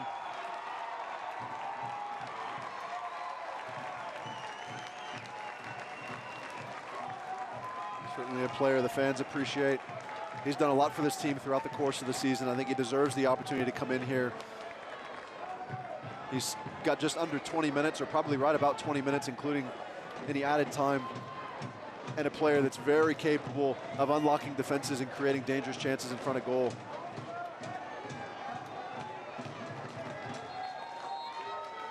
And you'll see a different style player to Gordon. And I think that's ultimately what Coach Powell has had to make a decision on, is what style did he want to go with, and he elected to go with Gordon. Tierpak's going to change things up. He'll bring a different look.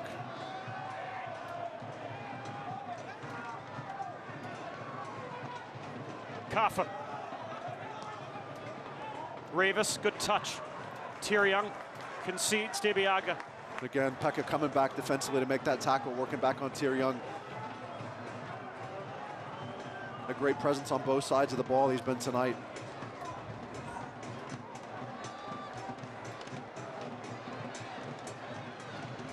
Gordon right back up to the outside. Deep delivery by Ojong, settled by Billy Forbes. Great touch there in the box, and San Antonio FC is going to earn a corner out of it. Really brought that down in a tough spot there. Jorge Corrales having to make a decision what he wants to do with that touch. Does he want to commit to it even? And what may be Omar Gordon's final moment of the match here, we'll see.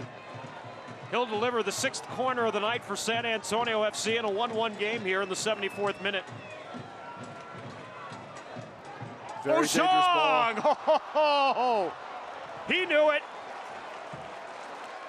He was wide open at the top of the 6. Exactly right. He will not find himself with that much space anytime soon. Really a good service in there, in swinging.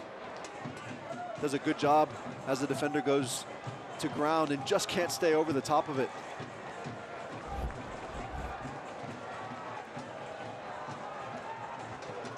Tierpak remains ready, but he remains on the San Antonio bench for now. It's not a bad ball there from Greg Cochran. Forbes absorbing a little contact here. Guzman plays it wide for Gordon. Corner of the area, Gordon in. Bradley Bourgeois gets up ahead of Billy Forbes. Pekka settles under it. Back out wide, Ojong. Much too much on that service. Really not been very good delivery from Ojong coming down that right-hand side for SAFC. But a good ball, Greg Cochran there. McCarthy went up, challenged for the first ball here at midfield. A little bit uncharacteristic in that he didn't go up and win it.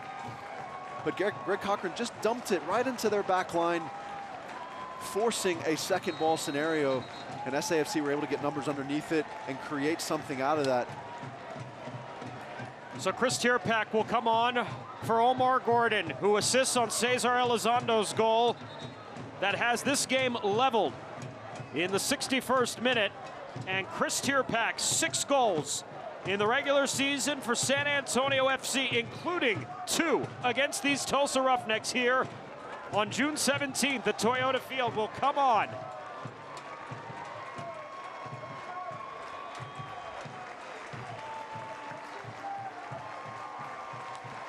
Quite the match for Omar Gordon. Took a lot of punishment tonight. Physical game, as you expect these playoffs are, but 76 quality minutes for the reggae boy Omar Gordon tonight. He's covered a lot of distance as well. They're playing on that right-hand side. There was a moment early in the second half where he was defending down in this bottom corner nearest us on the left-hand side. He recovered all the way across the field and put in a lot of distance tonight and a lot of effort. And I wonder if Darren was trying to get the most out of Omar because he potentially knows that we could be looking at maybe 30 more minutes in this match if we go to extra time. That would certainly have played into his mind, thinking about the scenario if it goes all the way through extra time, how he wants things to look later in that match. And as we've talked about many times, how wonderful is it to have Chris Tierpak to be able to inject into the lineup, inject into a match in the 77th minute with what he's capable of doing. Well, if Darren Powell had to draw it up, he'd put Tierpak in with the lead, but he'll settle by putting him in a 1-1 game here in the 76th minute. And an errant ball from Pekka and Tulsa Roughnecks FC. Who, Lance, it's been an interesting game plan from them.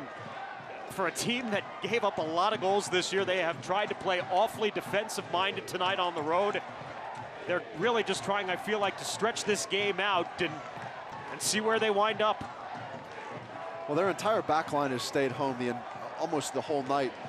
And as I say, that Corrales gets down the right-hand touchline. But as we said after that goal went, and it went 1-1, the game is going to open up a little bit. And what we're seeing is that we're seeing the Tulsa backline continue to remain intact and really staying home and staying disciplined there. And they're actually starting to push numbers forward a little bit. And so you're starting to see a little bit of a 4-3-3, but there's not a real organized central midfield. That midfield three is not very organized, and so there's lots of spaces opening up, which they've got to be cautious of, because that's what SAFC like to do, is they like to find those spaces in transition. And so if they aren't careful in this shape and they lose a little bit of discipline, they could find themselves with some big recovery runs in the wrong direction.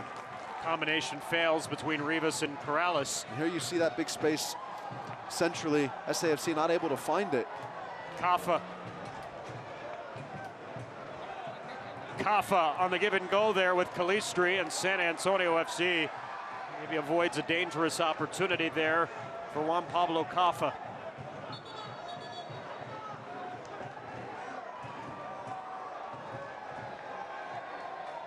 Nobody for Tulsa getting ready to come into the match here as we hit the 80th minute.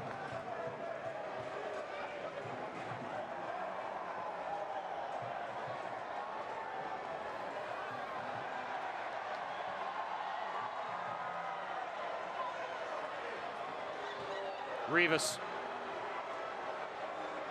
Around Cochran and Forbes. Oh, nice ball by Rivas there. Inside and just wide of the far post. Rivas did a great job there of keeping the ball underneath him, turned Cochran inside out, just inside his box. And that deflection from McCarthy, fortunate, because it sent it right around Restrepo. Best look for Tulsa this half. And Joaquin Rivas, it's a goal scorer's goal. He had 5 goals in the regular season. San Antonio FC got a piece of that one, and it'll result in the 4th corner of the match tonight for Tulsa. As Kaffa goes over to the corner stick. I've said it before, but these services, every one of them has been dangerous. Near post. Deflects to the far post. Tyrion. Back to Rivas. Service to the top of the sticks. Restrepo coming out. Oh, he goes down. He lost the ball, but he's able to get back under it.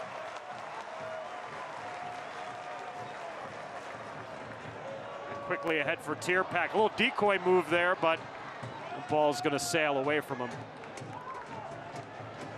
I like that decision from Restrepo there to force things into that space. Tierpak played it pretty well. On Jaime Ayala, who had to deal with Omar Gordon for the first 76 minutes, now gets a fresh Chris Tierpak here down the stretch. Forbes with Corrales, who's been on him all night. And Cochran now.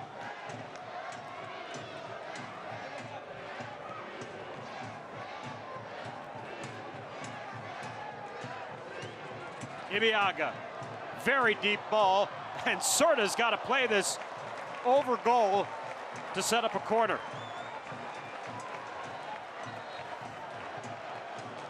Not a very good service there from Ibiaga. Fortunate to get something out of that, but I'm pretty sure he wasn't trying to shoot from there.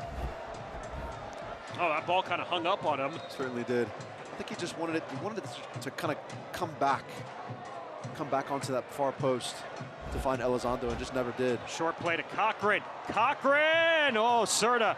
He timed that one well. That ball also hung up a little bit from Greg. And Serta times it inside the 6-yard box to get under it. Oh, and a bad ball there from Serta on the outlet clearance. Billy Forbes got a piece of it, but ricocheted off his right foot. Tulsa avoids a massive potential gaffe there. Jadama. Calistri. Quiet night for Calistri, who's got also 9 goals on the season, but they've had their eye on him too. He hasn't really been able to do much in space either.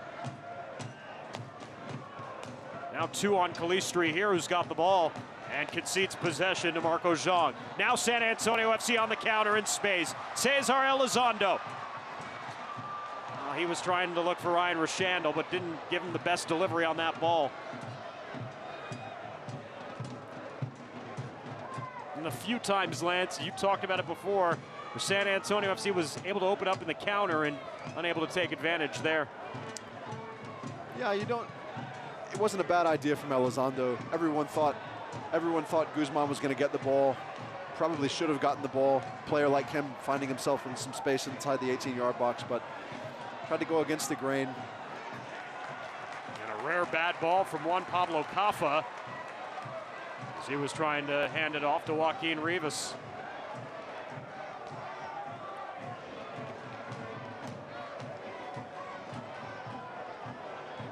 The 84th minute here with extra time looming.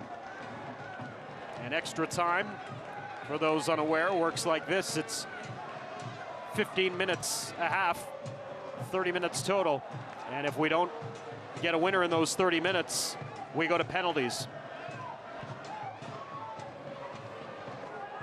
Paris G. Caffa. G into the outside. Corrales.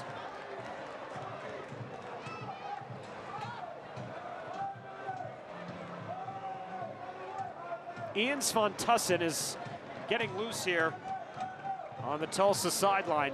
Looks to be their first substitution coming in. Big 6'6" striker.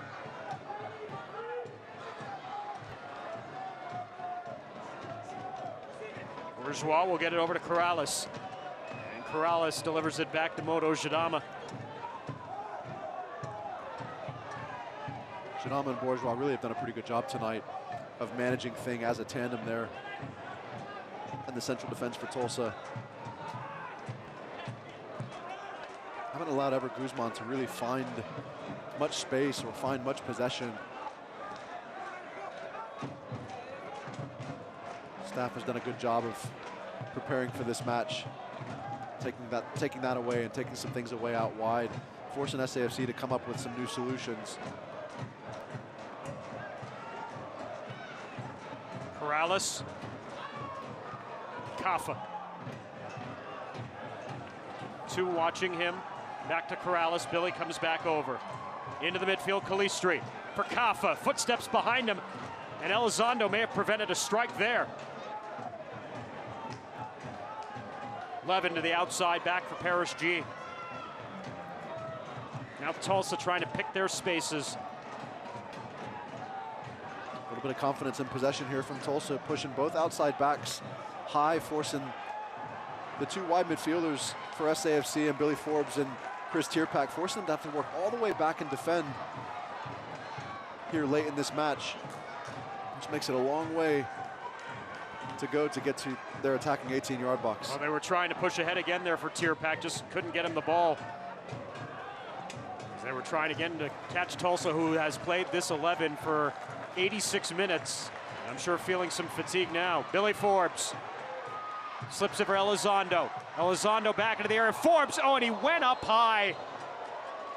And he catches the defender inside the area trying to hit that ball.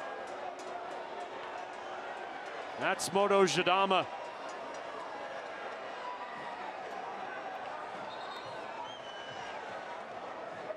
And that's twice inside the area that a San Antonio player has elevated, making contact with a Tulsa Roughneck inside the box.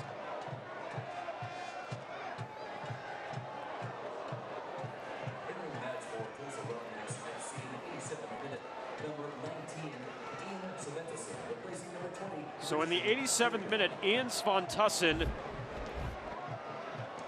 will enter the game as he'll take out Chris Tieryoung. As they continue to attend to Jadama on the pitch. Svan Tussin, we mentioned, a big striker, 6'6" from Orlando. He was tied for 14th in the USL in goals this season with 11. And was their team leader. He tied a franchise record that was set a year ago by Sammy Ochoa, who now plays for Sacramento Republic. But of Svan Tussin's 11 goals, only 2 of them came on the road. Substitution for San Antonio FC, Michael Reed and Pekka, who played together for much of the season, now will replace one another here in the 88th minute. And I think just making sure that SAFC stay fresh there in front of the back line. Michael Reed, obviously a very, very good player, a player who's done a lot for SAFC this year. Expecting him to be able to come in and manage things in front of him, which will be important, certainly as they go into the latter stages of this regulation and potentially into the extra stanzas. But a couple of changes from both staffs, an attacking change for Tulsa, defensive change for SAFC.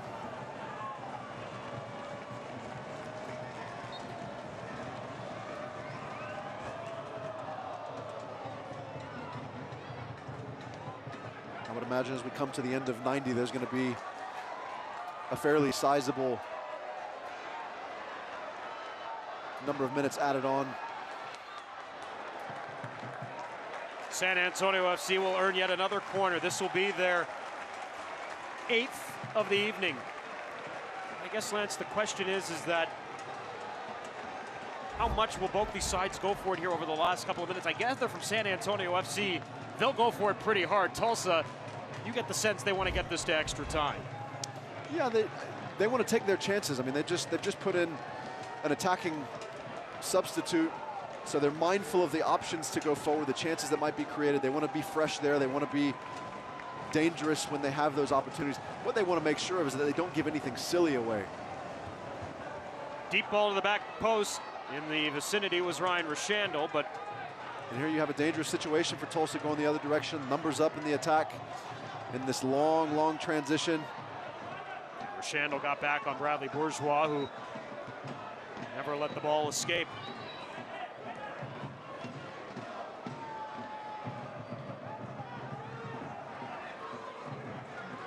Svan Tussin's first touch of the match. That's going to be a corner for Tulsa. Their 5th.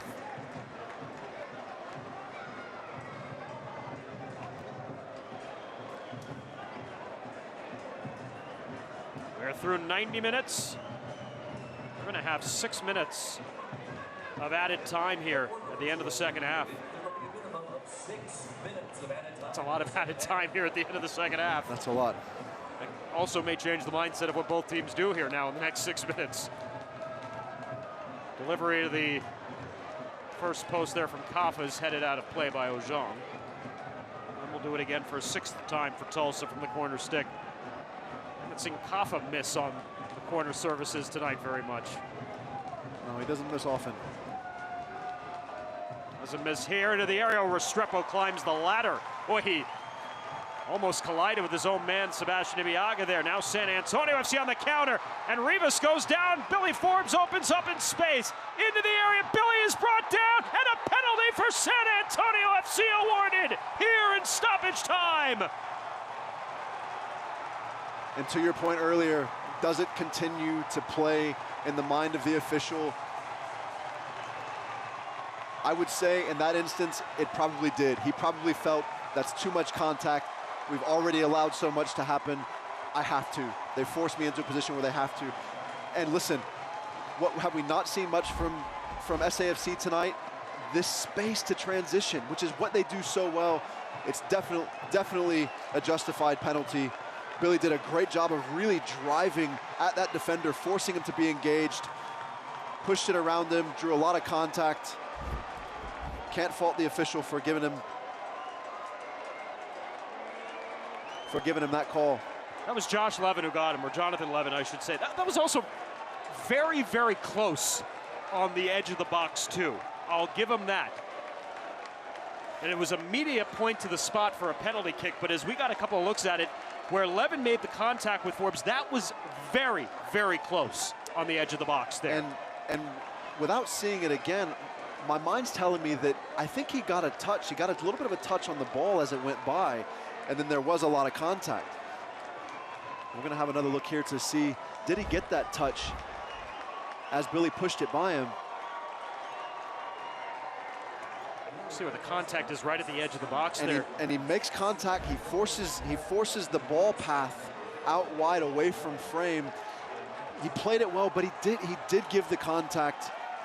And in this instance, because of the movement and the momentum that Billy had, I think it also made it look a little bit worse. And you got Ever Guzman, who's so good from the penalty spot and in, who's stepping up to take this, to see if he can seal the deal here for SAFC late.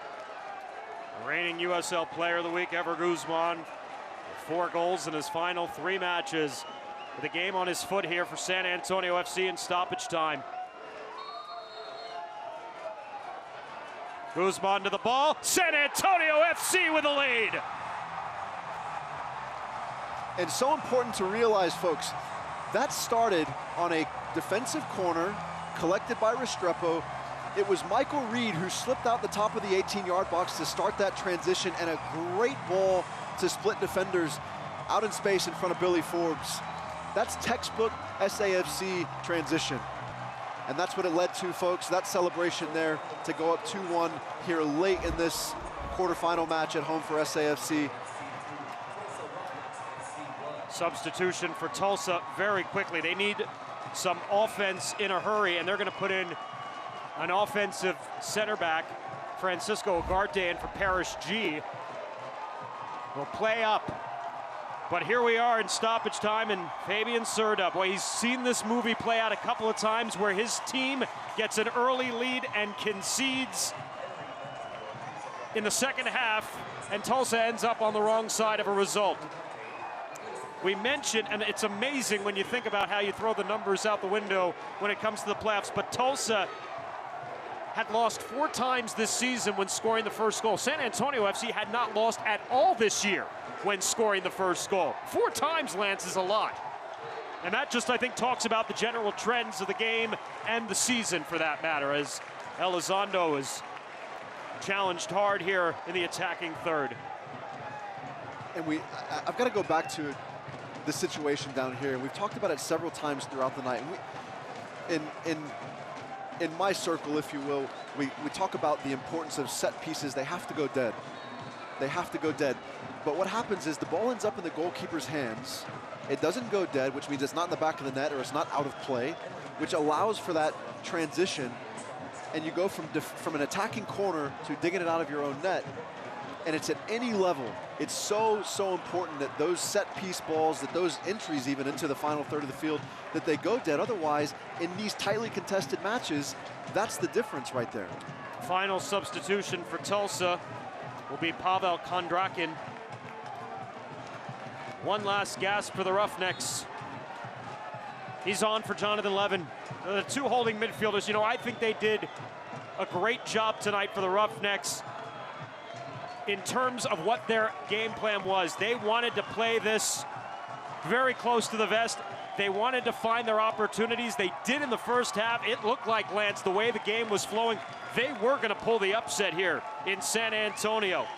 But a big goal by Cesar Elizondo, and things just changed from that point forward. Absolutely, absolutely. Guzman keeps this ball alive. And it's a throw-in for the Roughnecks here. And to be quite honest, there were 6 minutes initially added in stoppage time, but frankly, we have no idea how much more is going to be added on.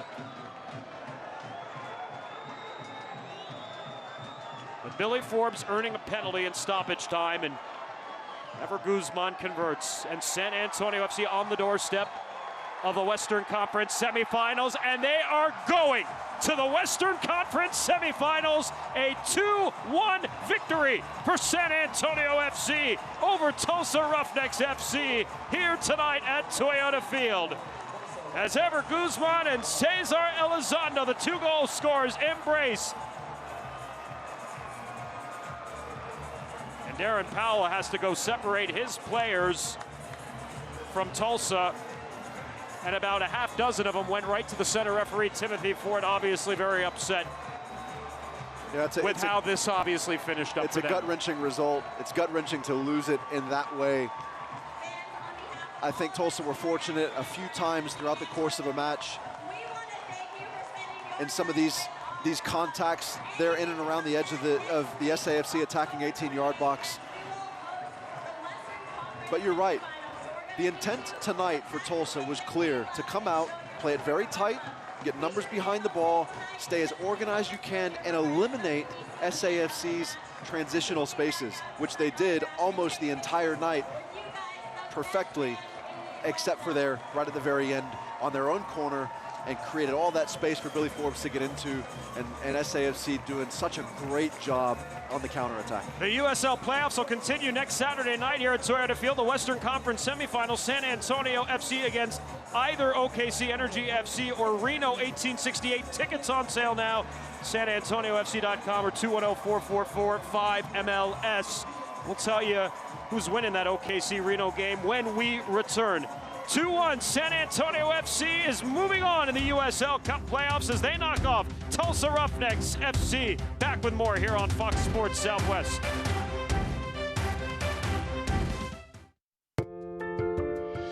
They start so small, but bring big life changes.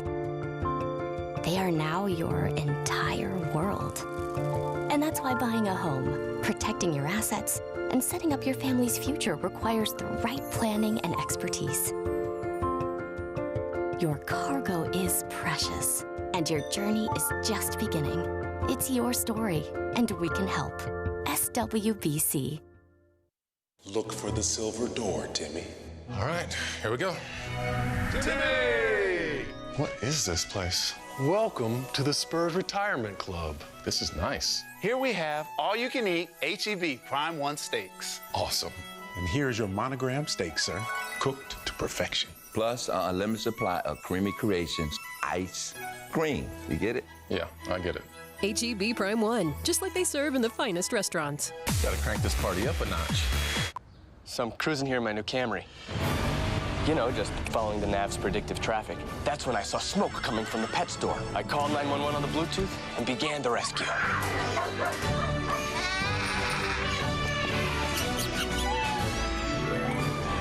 The owner gave me this as a reward. His name is Senor Bandito. Wait, you got a new Camry? The 2017 Camry with sporty looks and the latest tech. It'll surprise a few people. Toyota, let's go places. Back at Toyota Field, San Antonio FC was down 1-0 at halftime, but rally in the second half with goals from Cesar Elizondo and Ever Guzman in stoppage time as they knock off Tulsa Roughnecks FC to move on to the Western Conference semifinals, Lance. Yeah, it was a fantastic match in the end. Started very, very tight early on. Here you're going to take a look at how that opened up with that Paris G goal. What a great take with space, forcing Restrepo across to her left. That was a fantastic finish, really in the midst of a game where there wasn't a whole lot going on. And speaking of not a ton really going on, this play here, there wasn't much to it. Omar Gordon from a long way away just decided to have a go on frame, missed frame, but Elizondo in great position just redirected it past the outstretched hands of Fabian Cerda. And then here's the game winner from Ever Guzman off a penalty won by Billy Forbes, and took it very, very well. Just sent the goalkeeper the wrong direction to take and steal the win here tonight to bring them back here next week. Lance, they're going to celebrate this one tonight, but OKC Energy FC and Reno 1868 are in stoppage time. 1868 is down 1-0 to OKC Energy FC.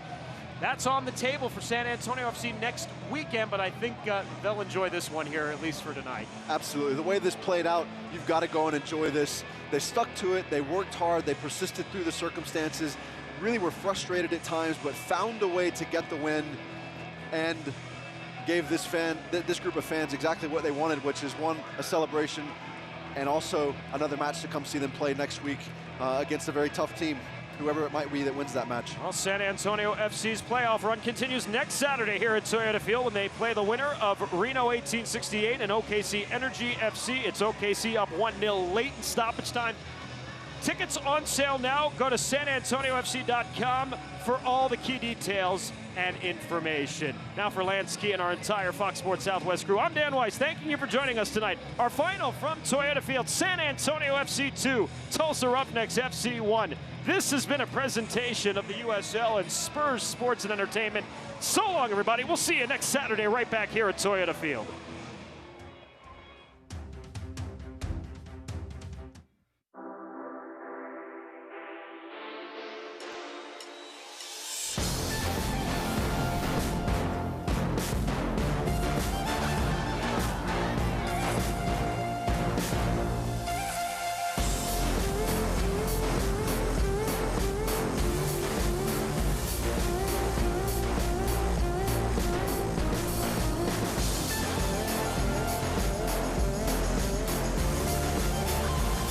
When it needs to be ultra exciting, high flying, non-stop action, San Antonio FC Soccer's got you covered. When it needs to be high performing, hard working, high tech, super safe, built for comfort, and surprisingly affordable, Holt Cat has got you covered. With best-in-class cat heavy equipment, engines, generators, and more, plus legendary service and support, and the largest parts inventory and distribution network in Texas. Kick it into high gear with Holt Cat.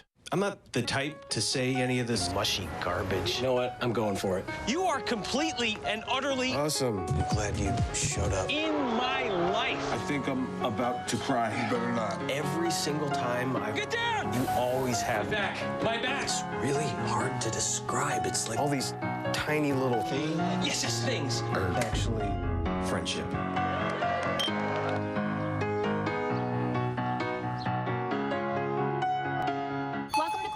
How can we help? Well, I'm thirsty. We have juice, teas, and over 100 ways to create your drink with our Coca-Cola Freestyle. Wow, that's a lot of drinks. Need a boost? We've got fresh coffee and great deals on energy drinks. That's cool. And hot.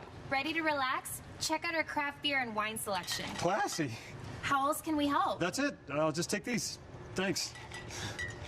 Don't forget the milk. We're your juice, tea, soda, coffee, energy drink, beer, wine, milk, and more store. We're fresh and friendly. We're Corner Store. Look for the silver door, Timmy. All right, here we go. Timmy!